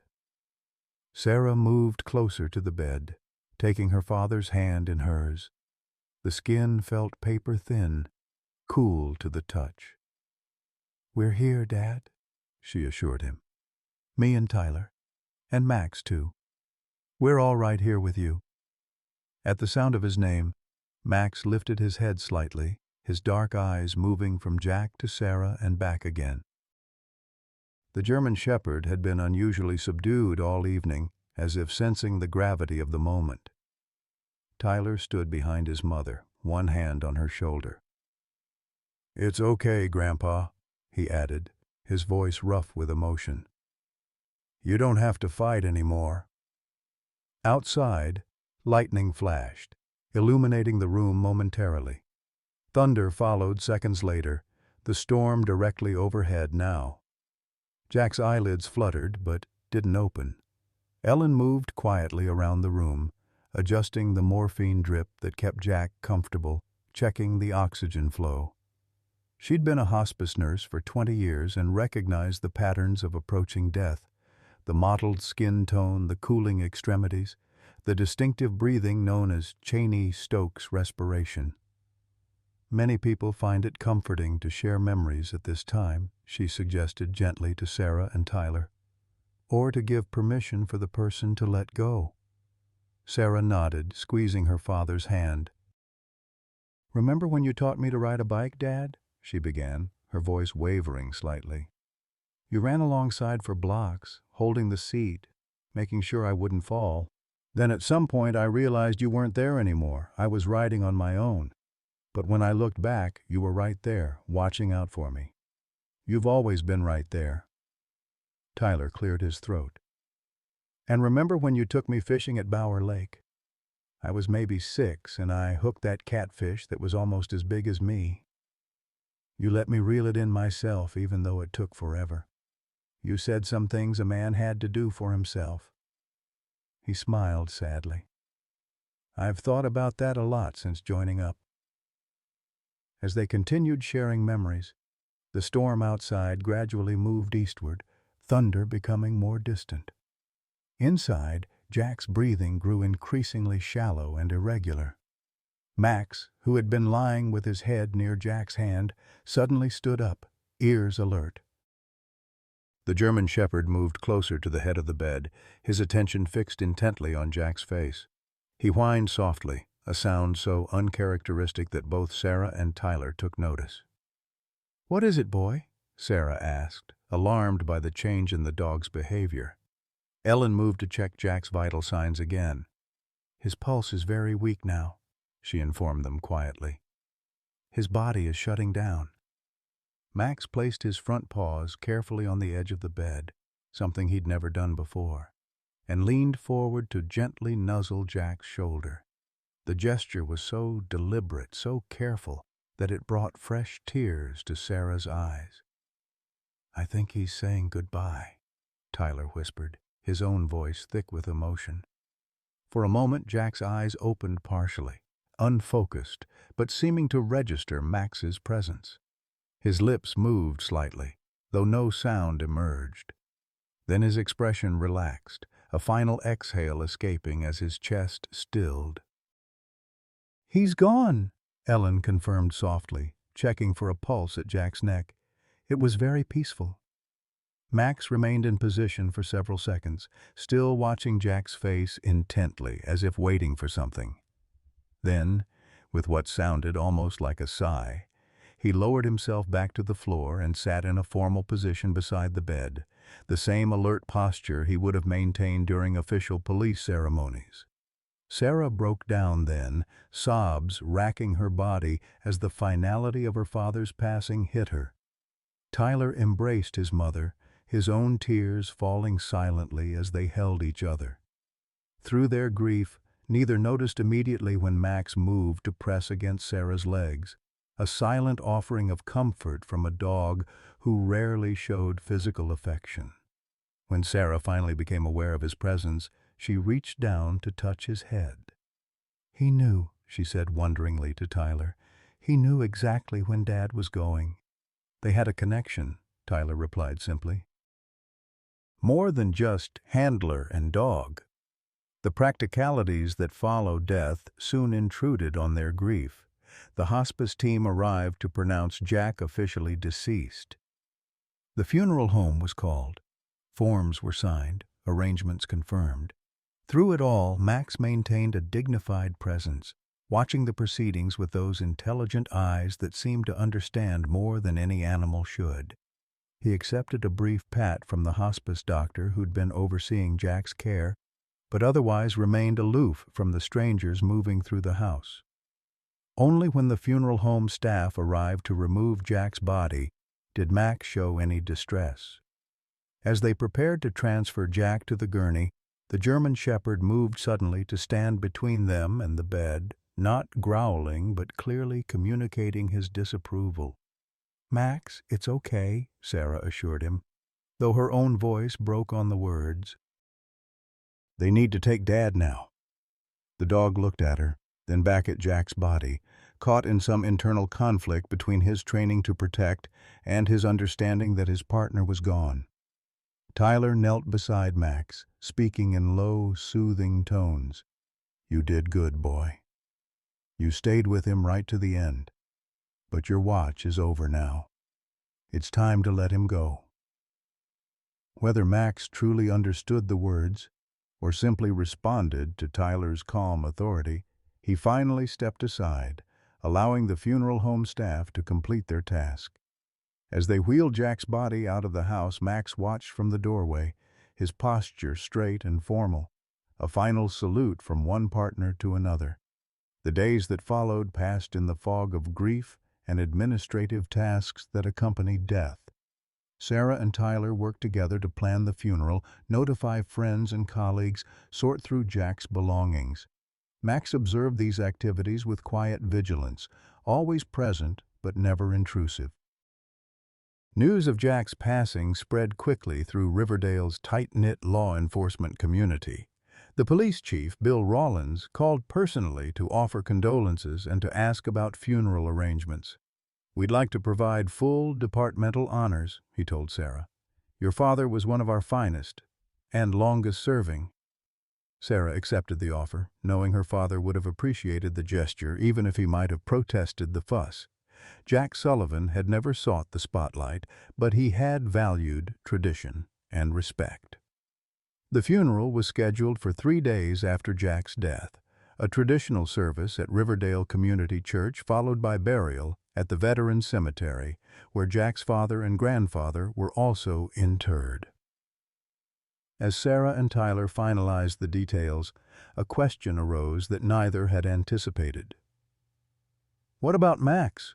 Tyler asked as they sat at the kitchen table reviewing the service program. "Should he attend the funeral?"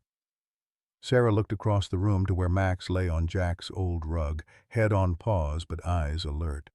"I don't know if that's customary," she admitted, "but it feels wrong to exclude him." They consulted Linda Patterson, who had called to offer condolences upon hearing of Jack's passing. "It's becoming more common for K-9 partners to attend handler funerals," she informed them. "In fact, it's considered an honor. Max is well trained enough to handle it, especially with Tyler there to guide him." And so it was decided. Max would attend Jack Sullivan's funeral as his former partner, wearing his old K-9 service vest that Jack had kept carefully preserved in a cedar chest. The morning of the funeral dawned clear and unexpectedly cool for July, as if the recent storms had washed away the summer heat along with Jack's suffering. Sarah dressed in the black suit she'd worn to too many funerals already, her mother's, her grandmother's, and now her father's. Tyler wore his formal military uniform, the creases sharp, brass buttons gleaming. Max submitted to having his old service vest fitted by Tyler, standing perfectly still as the familiar garment was secured around his chest. The vest, with its police K-9 patches and badge, transformed him visibly. His posture straightened, his expression becoming more alert and professional. "Look at that," Sarah remarked softly. "It's like he's on duty again." "He is," Tyler replied. "One last mission for his partner." The church was filled beyond capacity when they arrived. Uniformed officers from Riverdale and surrounding departments, veterans from the local VFW post, neighbors, friends, and former colleagues. The police chief had arranged for a formal honor guard to flank the casket, which was draped with an American flag in recognition of Jack's military service before joining the police force. As Sarah and Tyler entered with Max walking perfectly at heel beside them, a ripple of murmurs passed through the congregation. The sight of Jack's K-9 partner in full service gear attending his handler's funeral struck a chord with many present, especially the officers who understood the unique bond between handler and working dog. They took their places in the front pew, Max sitting alertly between them. Throughout the service, the pastor's words, the eulogies from Jack's former captain and closest friends, the traditional hymns, the German shepherd remained a model of decorum, moving only to occasionally glance up at Sarah or Tyler as if checking on their well-being. When the final prayer ended and the pallbearers moved to carry Jack's casket out of the church, Tyler made a split-second decision. He unclipped Max's leash and gave a hand signal that Jack had taught him during their brief training sessions. Understanding immediately, Max moved to position himself alongside the pallbearers, walking with perfect precision as Jack's casket was carried down the aisle. The unexpected addition to the funeral procession brought tears to many eyes, including those of hardened police officers who had seen their share of departmental funerals. At the cemetery, the formalities continued, the honor guard's rifle salute, the solemn folding of the flag, the playing of taps. Max flinched slightly at the rifle shots but held his position, his training overriding his instinctive response to the loud noises. When the flag was presented to Sarah, she accepted it with trembling hands, pressing the tightly folded triangle to her chest. Beside her, Tyler stood at attention, offering a crisp salute as his grandfather's casket was lowered into the ground. As the ceremony concluded and mourners began to disperse, many approached Sarah and Tyler to offer condolences. Several officers knelt to acknowledge Max, recognizing him as a fellow member of the thin blue line who had lost his partner. Chief Rawlins was among the last to approach. "Your father would have been proud today," he told Sarah, his gruff voice softened by emotion. "Of both of you." He glanced down at Max. "And of him." "Thank you," Sarah replied, surprised by the chief's evident sincerity. The man who had separated Jack and Max 5 years earlier seemed genuinely moved by their final reunion. "I was wrong," Rawlins admitted unexpectedly. "About separating them. About a lot of things." He straightened, regaining his official demeanor. "The department would like to place a memorial plaque for your father at headquarters, with Max's name included as his partner." The gesture, simple but meaningful, brought fresh tears to Sarah's eyes. "He would have liked that," she managed to say. As they finally left the cemetery, both emotionally and physically exhausted, Sarah found herself wondering what would happen next. The funeral had been a focal point, a task to complete amidst their grief. Now, real life awaited. A life without Jack Sullivan in it. Max seemed to sense her uncertainty. As they reached the car, he pressed gently against her legs, the same comforting gesture he'd offered the night Jack died. Sarah knelt beside him, looking into those intelligent brown eyes. "What do we do now, Max?" she whispered. The German shepherd had no answer, of course, but his steady presence offered its own kind of reassurance. They would figure it out together, this unexpected family unit, Sarah, Tyler, and the dog who had bridged past and present. That evening, after the post-funeral gathering at the house had finally ended and the last casserole-bearing neighbor had departed, Sarah found herself alone in the kitchen.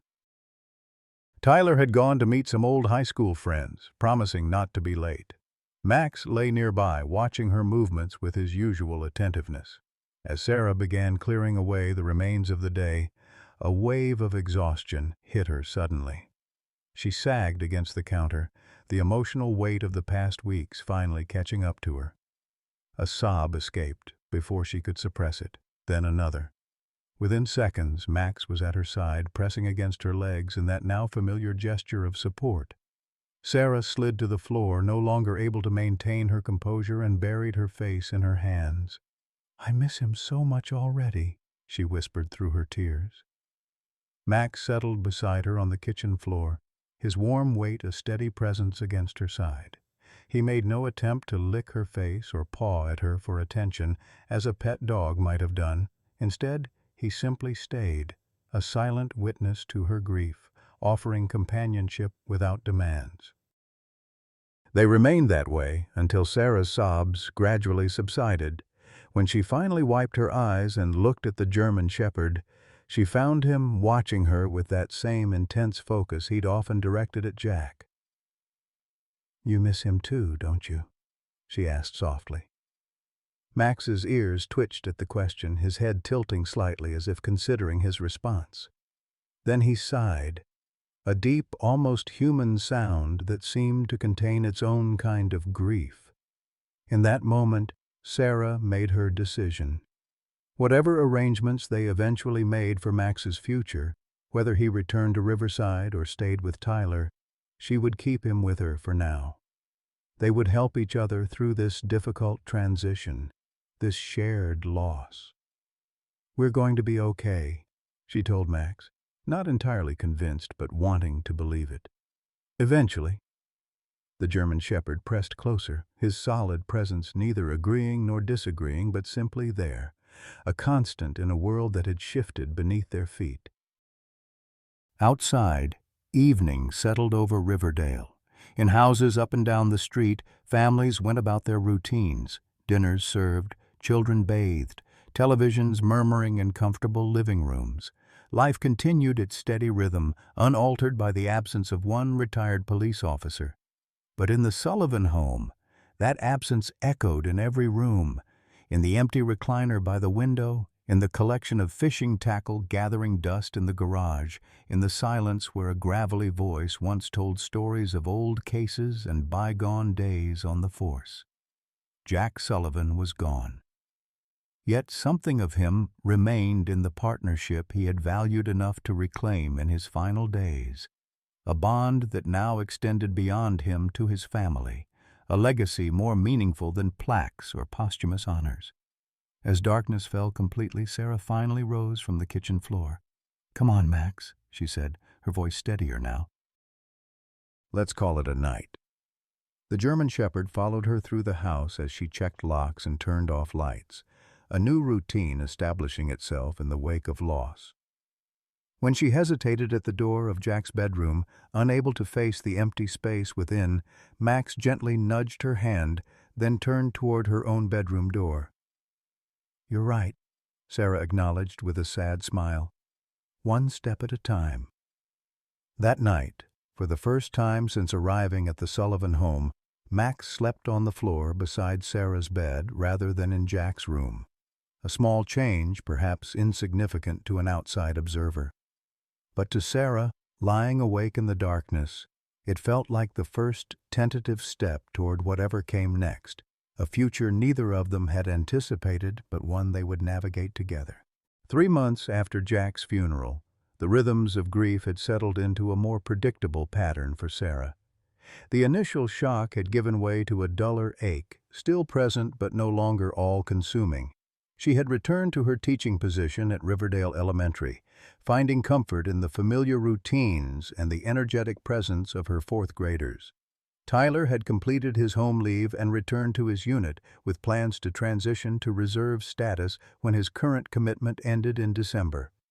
His newfound bond with Max had solidified during his time at home, the two developing a partnership that honored Jack's memory while taking on its own unique character.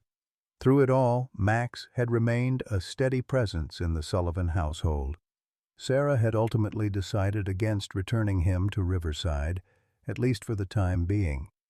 Linda Patterson had supported the decision, recognizing that the German Shepherd had found a new purpose with Jack's family.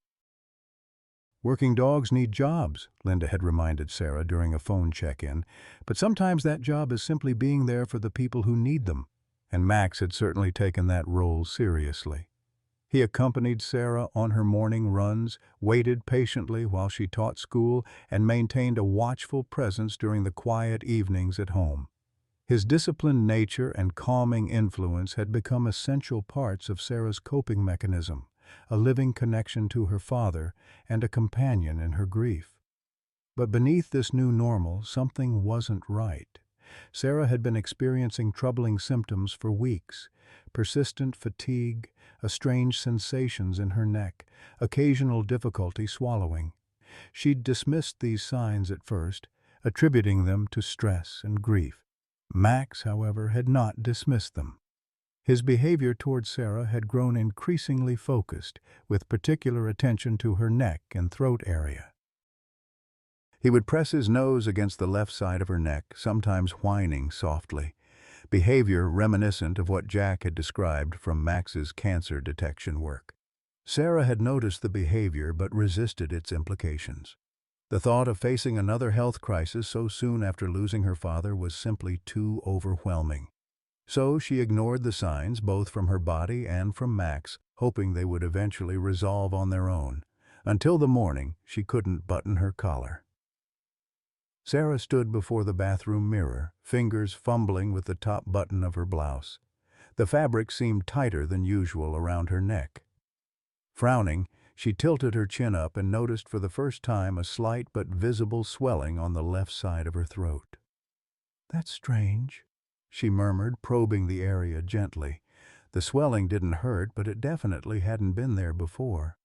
As she examined it more closely, Sarah recalled Max's persistent attention to that exact spot. A chill ran through her as she remembered Jack's final conversation with Tyler, one her son had reluctantly shared after the funeral. Her father's concern that Max had been alerting on her, his insistence that she get checked after he was gone. Max appeared in the bathroom doorway as if summoned by her thoughts, his intelligent eyes fixed on Sarah's reflection. He approached slowly, rising up to place his front paws carefully on the edge of the sink, a behavior he rarely exhibited. From this elevated position he could look directly at the swelling Sarah had just discovered. "You've been trying to tell me, haven't you?" Sarah whispered, meeting the German shepherd's gaze in the mirror. The dog whined softly in response, nose twitching toward her neck. Fear and denial warred within her. It could be nothing, a swollen lymph node from a minor infection, perhaps. But Max's behavior, combined with her father's warning, suggested something more serious. With trembling fingers, Sarah reached for her phone and called Dr. Miller's office. The receptionist initially offered an appointment for the following week, but Sarah, thinking of Max's persistent alerting, insisted on being seen that day. "It's probably nothing," she told the receptionist, "but my father's service dog keeps alerting on my neck, and my dad mentioned before he died that I should get checked if that happened." The mention of Jack Sullivan's name, combined with the unusual circumstances, secured her an appointment for that afternoon. The hours until the appointment stretched interminably. Sarah called in sick to school, something she rarely did, and spent the morning alternating between worried internet searches about neck swelling and trying to distract herself with household tasks. Max remained unusually attentive, following her from room to room as if unwilling to let her out of his sight. As Sarah prepared to leave for her appointment, she hesitated at the door, looking down at Max. Dogs weren't typically allowed in medical offices, but this was no ordinary circumstance. "Want to come along?" she asked, already reaching for his leash. Max's immediate alertness answered her question. She retrieved his service vest, not his old police K9 gear, but the therapy dog vest that Linda had provided when explaining his cancer detection work. The formal identification might help smooth his entry into the medical facility. Dr. Miller's eyebrows rose in surprise when Sarah entered his waiting room with Max at her side, but he quickly ushered them both into an examination room, bypassing the usual preliminaries with the nursing staff. "This is unexpected," he commented, glancing at Max's therapy dog vest. "But Jack mentioned Max's special abilities to me once. Said the dog could smell cancer before machines could detect it." Sarah nodded, suddenly finding it difficult to speak. She pointed to the swelling on her neck, which seemed more prominent now that she was aware of it. "And Max has been alerting on this area?" Dr. Miller asked, approaching to examine the swelling. "For weeks," Sarah admitted. "I ignored it at first. Didn't want to believe it could be anything serious." Dr. Miller's expression grew serious as he palpated the swelling. "There's definitely a mass here," he confirmed, "and your lymph nodes are enlarged as well." He stepped back, his professional demeanor tempered with personal concern. "Given Max's alerting behavior and your family history, I'd like to fast-track some tests." Within hours, Sarah found herself undergoing an ultrasound of her neck, followed by a fine needle biopsy of the suspicious mass. Max had been allowed to remain with her throughout, his steady presence a comfort amid the frightening procedures. "We'll rush the pathology," Dr. Miller assured her as they finished. "Should have preliminary results in a couple of days. In the meantime, try not to catastrophize. Thyroid nodules are common and many are benign." But they both knew the circumstances were far from common. Max's cancer detection abilities had been documented at Riverside. If he had been consistently alerting on Sarah's neck, the implications were difficult to ignore. The next 2 days passed in a fog of anxiety and forced normalcy.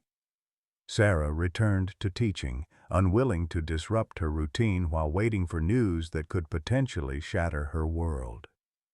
Max, who normally stayed home during school hours, now accompanied her as a classroom therapy dog, an arrangement hastily approved by her understanding principal. The German Shepherd's calming presence benefited not only Sarah, but her students as well. The children were delighted by their teacher's four-legged assistant, who lay quietly during lessons and allowed gentle petting during breaks.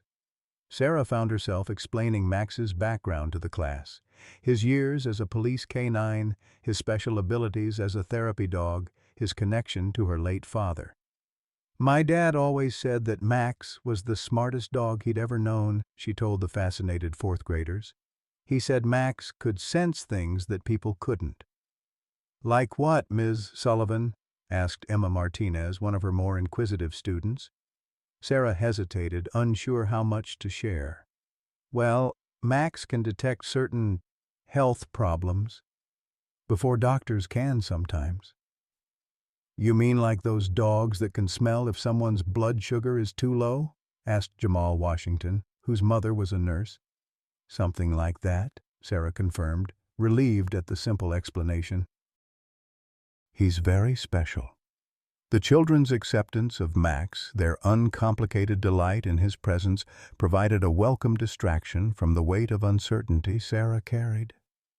When Max occasionally approached to press his nose against her neck during quiet moments, she simply told the curious students that he was checking in with her. On the afternoon of the second day, Sarah's phone buzzed with a text message during silent reading time. Dr. Miller's name appeared on the screen with a simple message. "Results are in. Can you come to the office after school?" Sarah's heart seemed to freeze mid-beat. If the results were benign, surely he would have said so immediately. The request for an in-person meeting suggested news that couldn't be delivered via text or phone call. Max, who had been lying quietly near her desk, raised his head suddenly, eyes fixed on her face. He rose and approached, pressing against her legs in the comforting gesture that had become familiar since Jack's passing. "I'm okay," she whispered, though they both knew it wasn't true.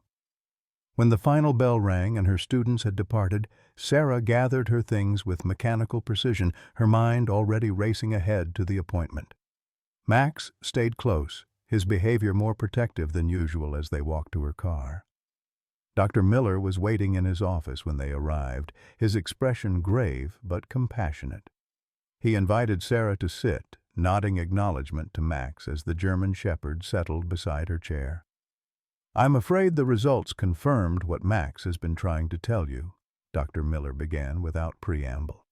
"You have papillary thyroid carcinoma, thyroid cancer."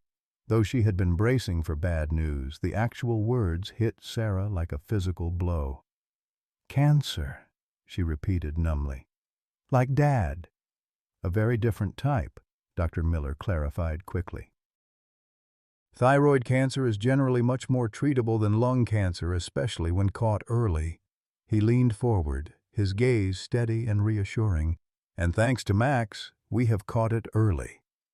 Sarah reached down automatically to touch Max's head, drawing comfort from his solid presence. "How early? What's the prognosis?" "The tumor appears to be confined to the thyroid gland, with some spread to nearby lymph nodes," Dr. Miller explained. "That puts you at stage 2. The 5-year survival rate for thyroid cancer at this stage is over 95%. "Survival rate," Sarah echoed, the clinical term bringing home the reality of her situation. "So it's serious, but treatable." "Very treatable," Dr. Miller confirmed. "The standard approach is surgical removal of the thyroid gland, followed by radioactive iodine therapy to destroy any remaining cancer cells." He paused, allowing the information to sink in.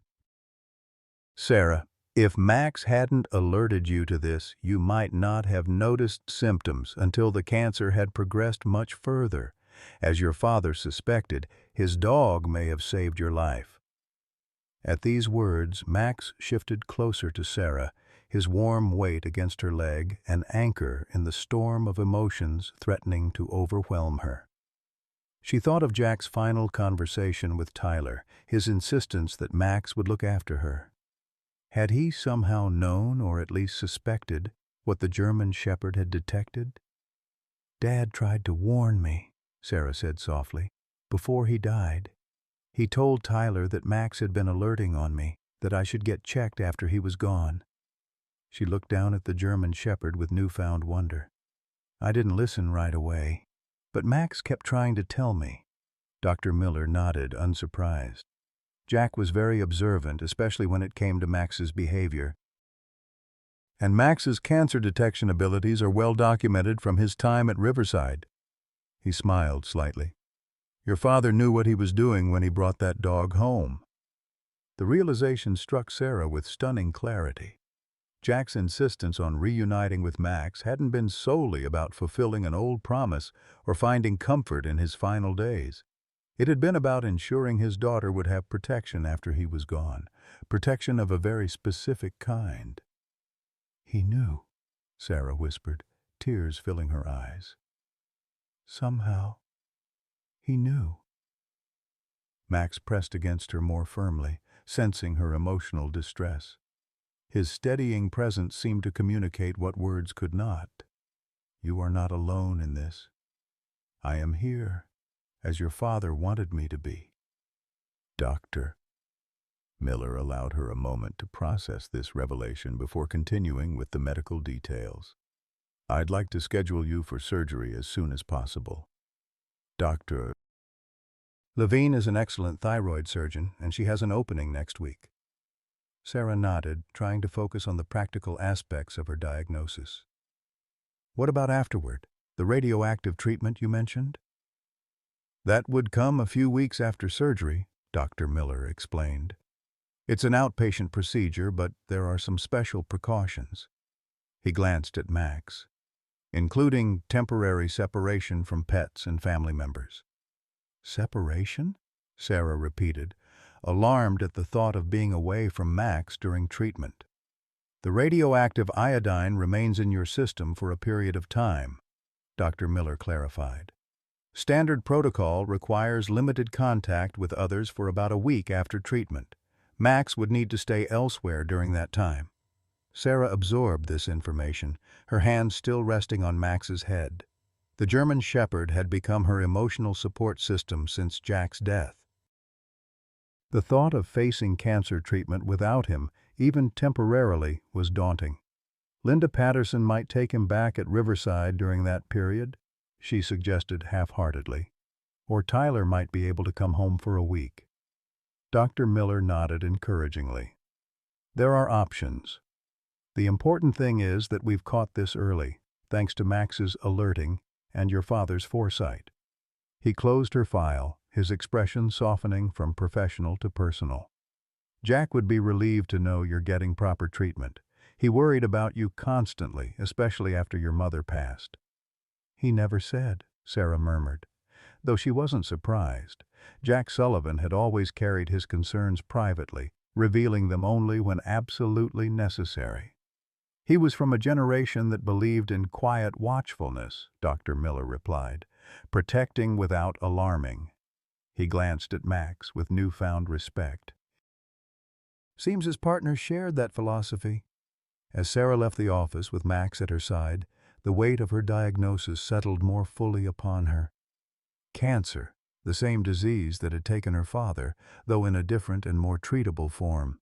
The irony was not lost on her. Jack had succumbed to cancer, but his final act, bringing Max home, might have saved his daughter from a similar fate. In the parking lot, Sarah paused beside her car, suddenly overcome. She knelt beside Max, wrapping her arms around the German Shepherd's sturdy neck in an uncharacteristic display of emotion. "Thank you," she whispered into his fur, "for not giving up on me, for keeping Dad's promise." Max endured the embrace with dignified patience, neither pulling away nor responding with the exuberant affection of a typical pet dog. He was a working dog still, carrying out the mission his handler had entrusted to him. As Sarah drove home, her mind raced with practical considerations, calling Tyler, arranging time off from teaching, preparing for surgery.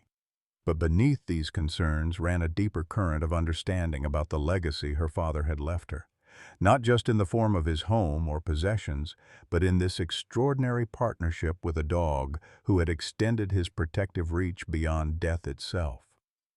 That evening, Sarah sat on the porch, Jack's favorite spot, with Max beside her. The autumn air carried a hint of coolness, the first intimation of the changing season. She thought about change, about transitions, from health to illness, from grief to acceptance, from fear to determination. "We're going to get through this," she told Max, who sat attentively at her side. "I'm going to fight this, and you're going to help me." Just like Dad would have wanted. The German shepherd's expression remained serious, his dark eyes reflecting a depth of understanding that transcended species limitations. In those eyes, Sarah could almost see a shadow of her father, his strength, his resilience, his unwavering commitment to those under his protection. Max had been Jack's final gift to her, not just a pet, not just a memory, but a guardian whose acute senses had detected a threat that human perception would have missed until too late. A guardian who would continue Jack Sullivan's legacy of protection long after the man himself was gone. In that moment, on the porch where her father had spent so many contemplative evenings, Sarah finally understood the true meaning of Jack's promise to Max years ago in that warehouse. "If you survive this, I swear I'll never leave you again." Jack had kept that promise, not just by bringing Max home in his final months, but by ensuring the German Shepherd would have purpose and connection after he was gone. And in doing so, he had created a circle of protection that extended beyond his own life, from handler to canine, from canine to family, from father to daughter. The realization brought not grief, but a profound sense of gratitude. Even in death, Jack Sullivan was still watching over her, through the extraordinary animal now sitting faithfully at her side. Sarah took a deep breath of the autumn air, feeling strangely calm despite the medical challenges that lay ahead. "Dad always said you were the best partner he ever had," she told Max softly. "I think I'm beginning to understand why." Max's ears perked up at these words, his gaze fixed on Sarah's face with that same intelligent focus he had once directed at Jack. In that steadfast attention, in that unwavering presence, Sarah found the courage she would need for the battle ahead.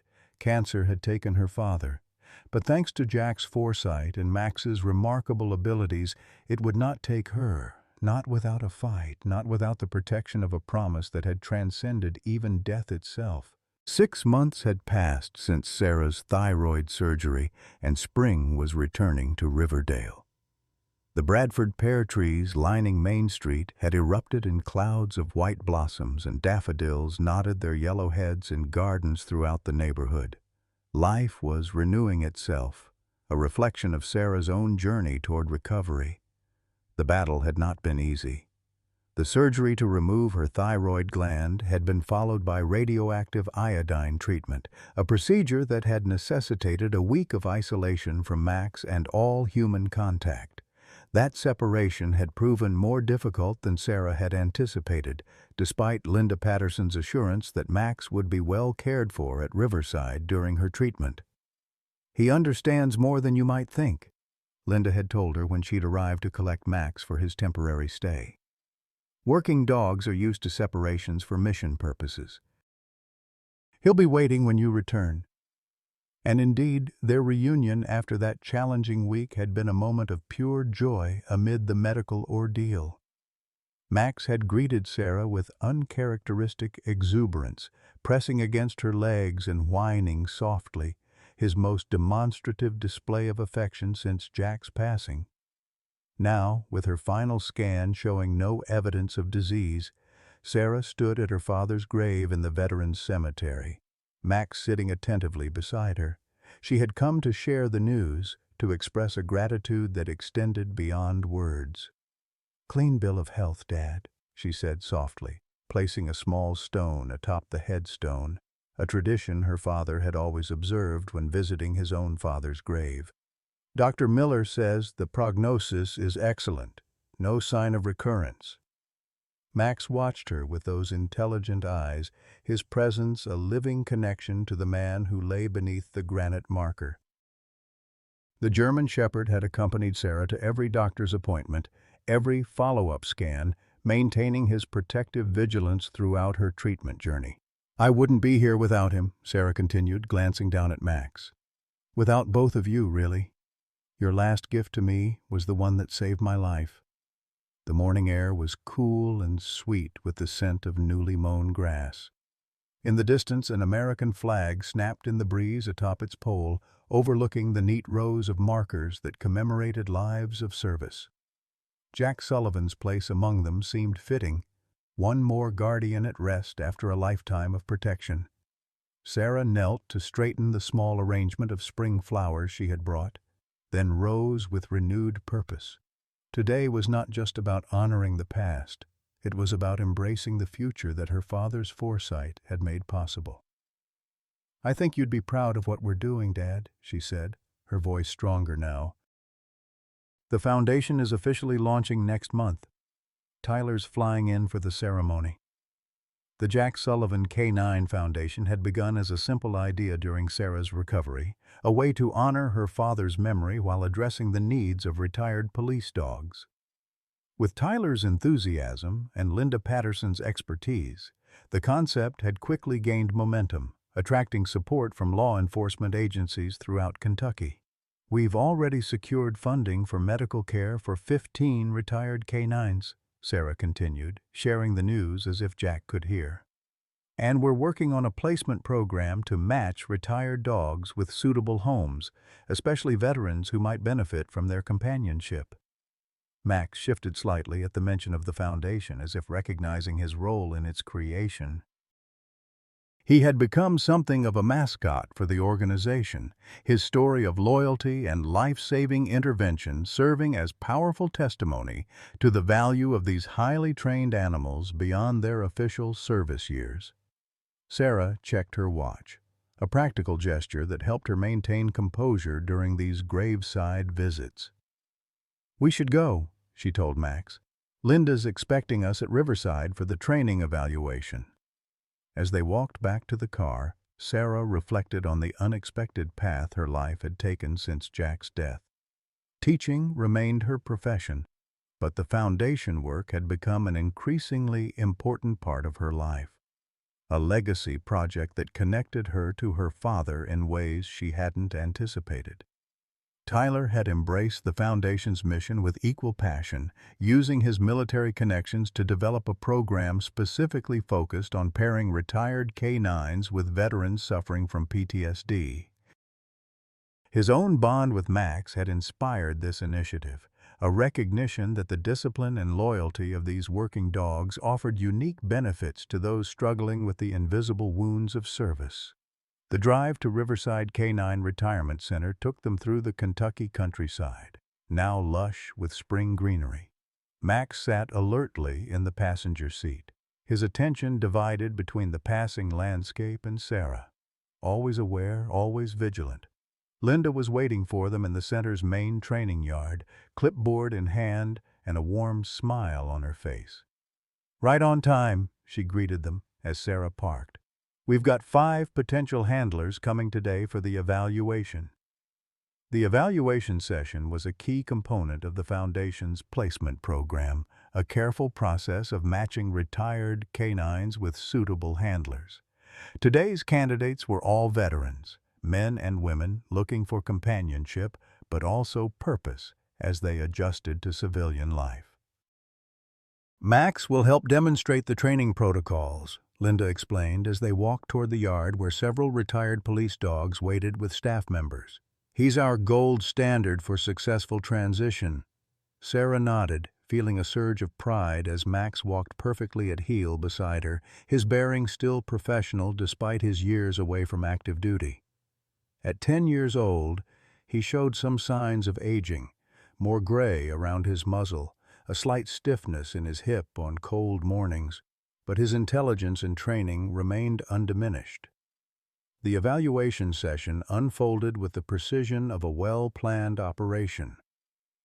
Linda led the candidates through basic handling techniques, while Sarah shared her personal experience with Max, not just as a retired police dog, but as a cancer detection animal, whose alerting had saved her life.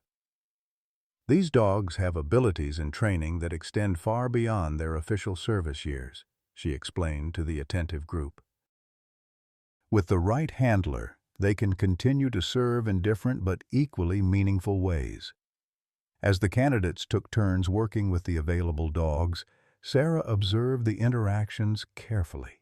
The Foundation's placement standards were rigorous. Not every retired canine was suited for civilian life, and not every well-intentioned adopter had the skills or temperament to handle a dog with specialized training. One candidate in particular caught her attention. A former Army medic named Michael Reeves, who moved with quiet confidence despite the prosthetic leg visible beneath his shorts.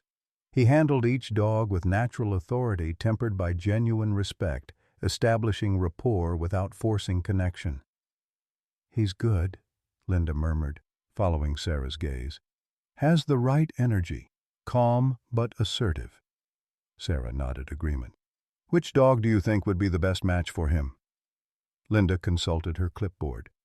"Based on temperament assessment, probably Ranger. 7-year-old Belgian Malinois, retired early after a car accident injured his shoulder. Still has working drive but needs less physical activity than some of the others." As if on cue, Michael and Ranger were paired for the next exercise. The connection was immediately apparent. The Malinois responding to Michael's commands with eager precision, the veteran's face lighting up with the first genuine smile Sarah had seen from him all morning. "I think we have a match," Sarah said softly. The remainder of the session confirmed this initial impression. By afternoon's end, 3 potential placements had been identified, with follow-up home visits scheduled to ensure suitable living conditions for the retired canines. As the candidates departed, Michael lingered, his attention drawn to Max, who had maintained a dignified presence throughout the evaluation. "That's one exceptional dog," he commented to Sarah. "Different level from the others." Sarah smiled, acknowledging the observation. "He was my father's partner for 5 years. Best in the department, according to everyone who worked with them." "I can see why." Michael knelt carefully, mindful of his prosthetic, to address Max directly. "You've still got that working edge, don't you, boy? Still on duty?" Max regarded Michael with measured interest, neither aloof nor overly familiar, a professional acknowledging another professional. "He saved my life," Sarah said simply. "Detected my cancer before any symptoms were noticeable. That's why we started the foundation, to make sure dogs like Max get the second chapters they deserve." Michael nodded, rising with the fluid adaptation of someone well adjusted to his prosthetic. "Second chapters are important," he agreed, unconsciously touching his artificial limb. "For all of us." As they prepared to leave Riverside, Linda pulled Sarah aside for a private word. "There's something I've been meaning to discuss with you," she began, her expression thoughtful. "It's about Max." Sarah felt a flicker of concern. "Is something wrong? Has he shown signs of illness?" "No, nothing like that," Linda assured her quickly. "But I've been observing him during your visits here. He's different with you now." "Different how?" Sarah asked, glancing toward Max, who waited patiently by the car. "When Jack first brought him back, Max was clearly his dog, his partner," Linda explained. "But I've watched the transition over these months. The way he positions himself relative to you, the alertness, the protective posture." She smiled warmly. "He's your dog now, Sarah. Completely and fully. Jack would be pleased." The observation touched Sarah deeply. She had grown to love Max, to depend on his steady presence during her cancer treatment and recovery. But she had always thought of him, on some level, as her father's dog, a legacy she was merely safeguarding. "You think so?" she asked softly. Linda nodded with the confidence of her decades of canine experience. "Working dogs know where they belong. Max has chosen you just as decisively as he once chose Jack. This affirmation stayed with Sarah during the drive home, adding a new dimension to her relationship with the German Shepherd sitting alertly beside her. Not just her father's former partner, not just her cancer detector, but her dog, a bond formed through shared grief, challenge, and recovery. When they arrived home, Sarah found Tyler waiting on the porch, his arrival a day earlier than expected. He rose with a grin as she parked, his military duffel bag at his feet suggesting a longer stay than his usual brief visits. "Surprise inspection," he called as she approached, embracing her warmly before kneeling to greet Max. "Thought I'd come help with the foundation launch preparations." But Sarah sensed there was more to his early arrival than foundation business. As they settled in the living room, the same space where Jack had once held their family council about Max's future, Tyler confirmed her intuition. "I've been doing some thinking, Mom," he began, his expression serious but determined. "About what comes next for me." Sarah waited, recognizing the look of a Sullivan who had made up his mind after careful consideration. "I'm not re-enlisting when my current term ends," Tyler announced. "I'm coming home to Riverdale." Though she had hoped for this outcome, Sarah was careful not to show too much relief. "What changed your mind? You seemed set on a military career." Tyler glanced at Max, who had settled between them with his usual alertness. "Partly this foundation work we've been doing. It's shown me there are ways to serve that don't involve deployments and combat zones." He hesitated, then added, "And partly what happened with you and Grandpa. Life's too short to spend it halfway around the world from the people who matter." The decision brought a sense of completion to a circle that had begun with Jack's diagnosis and his determination to find Max before his time ran out. From that reunion had flowed a series of connections and revelations. Max's detection of Sarah's cancer, her successful treatment, the foundation's creation, and now Tyler's return home to help lead the organization into the future. "Your grandfather would approve," Sarah said softly. "He always said the Sullivan men had service in their blood, but that service took many forms." Tyler nodded, his expression reflective. "He showed me that, at the end, taking care of Max, making sure you'd be looked after." He smiled slightly. "Though I don't think even Grandpa could have predicted exactly how Max would end up looking after you." The evening settled into comfortable conversation about foundation plans and Tyler's transition to civilian life. Max moved between them, occasionally resting his head on a knee or pressing against a leg, simple gestures of connection that had become his way of maintaining contact with his human family. Later, as Sarah prepared for bed, she found herself standing before the small collection of photographs on her dresser. Snapshots of family history spanning 3 generations. Jack and Ellen on their wedding day, Sarah's graduation, Tyler in his Army uniform. And now, added to this gallery of memories, a photograph of Jack and Max in their police uniforms, taken during their working years together. Beside it stood a more recent image. Sarah and Max at the Veterans Memorial event where she had announced the foundation's creation. The German Shepherd sat perfectly at attention beside her, his service vest bearing the foundation's new logo, a silhouette of a handler and K9 with the words "Faithful until the end" arched above them. Sarah touched this newest photograph gently, recognizing it as not just a documentation of an event, but a marker of transformation. For herself, for Max, for the legacy her father had entrusted to them both. "We did it, Dad," she whispered to the quiet room. "We kept faith." From his place on the rug beside her bed, Max lifted his head at the sound of her voice, those intelligent eyes fixed on her face with the same steadfast attention he had once given Jack Sullivan.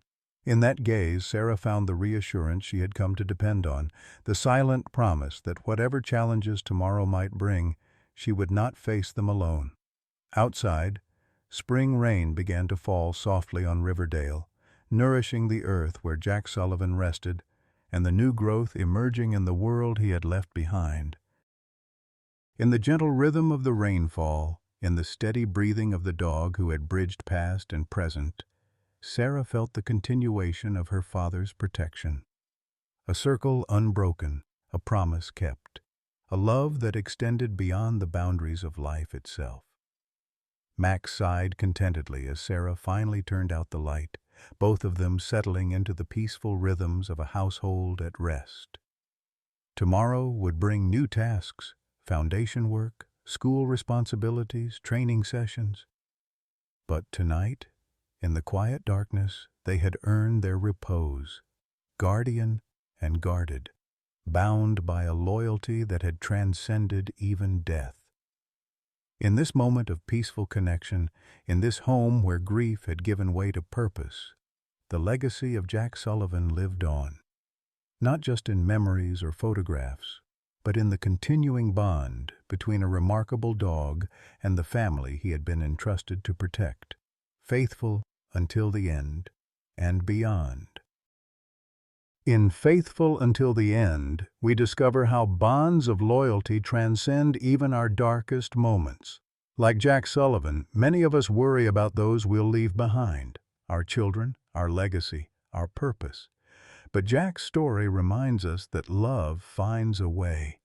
Through Max, a remarkable German shepherd with an extraordinary gift, Jack protected his daughter even after he was gone. For those of us in life's autumn years, isn't this our deepest hope? That our wisdom, our foresight, our love continues to shelter our loved ones, that the connections we've forged remain unbroken.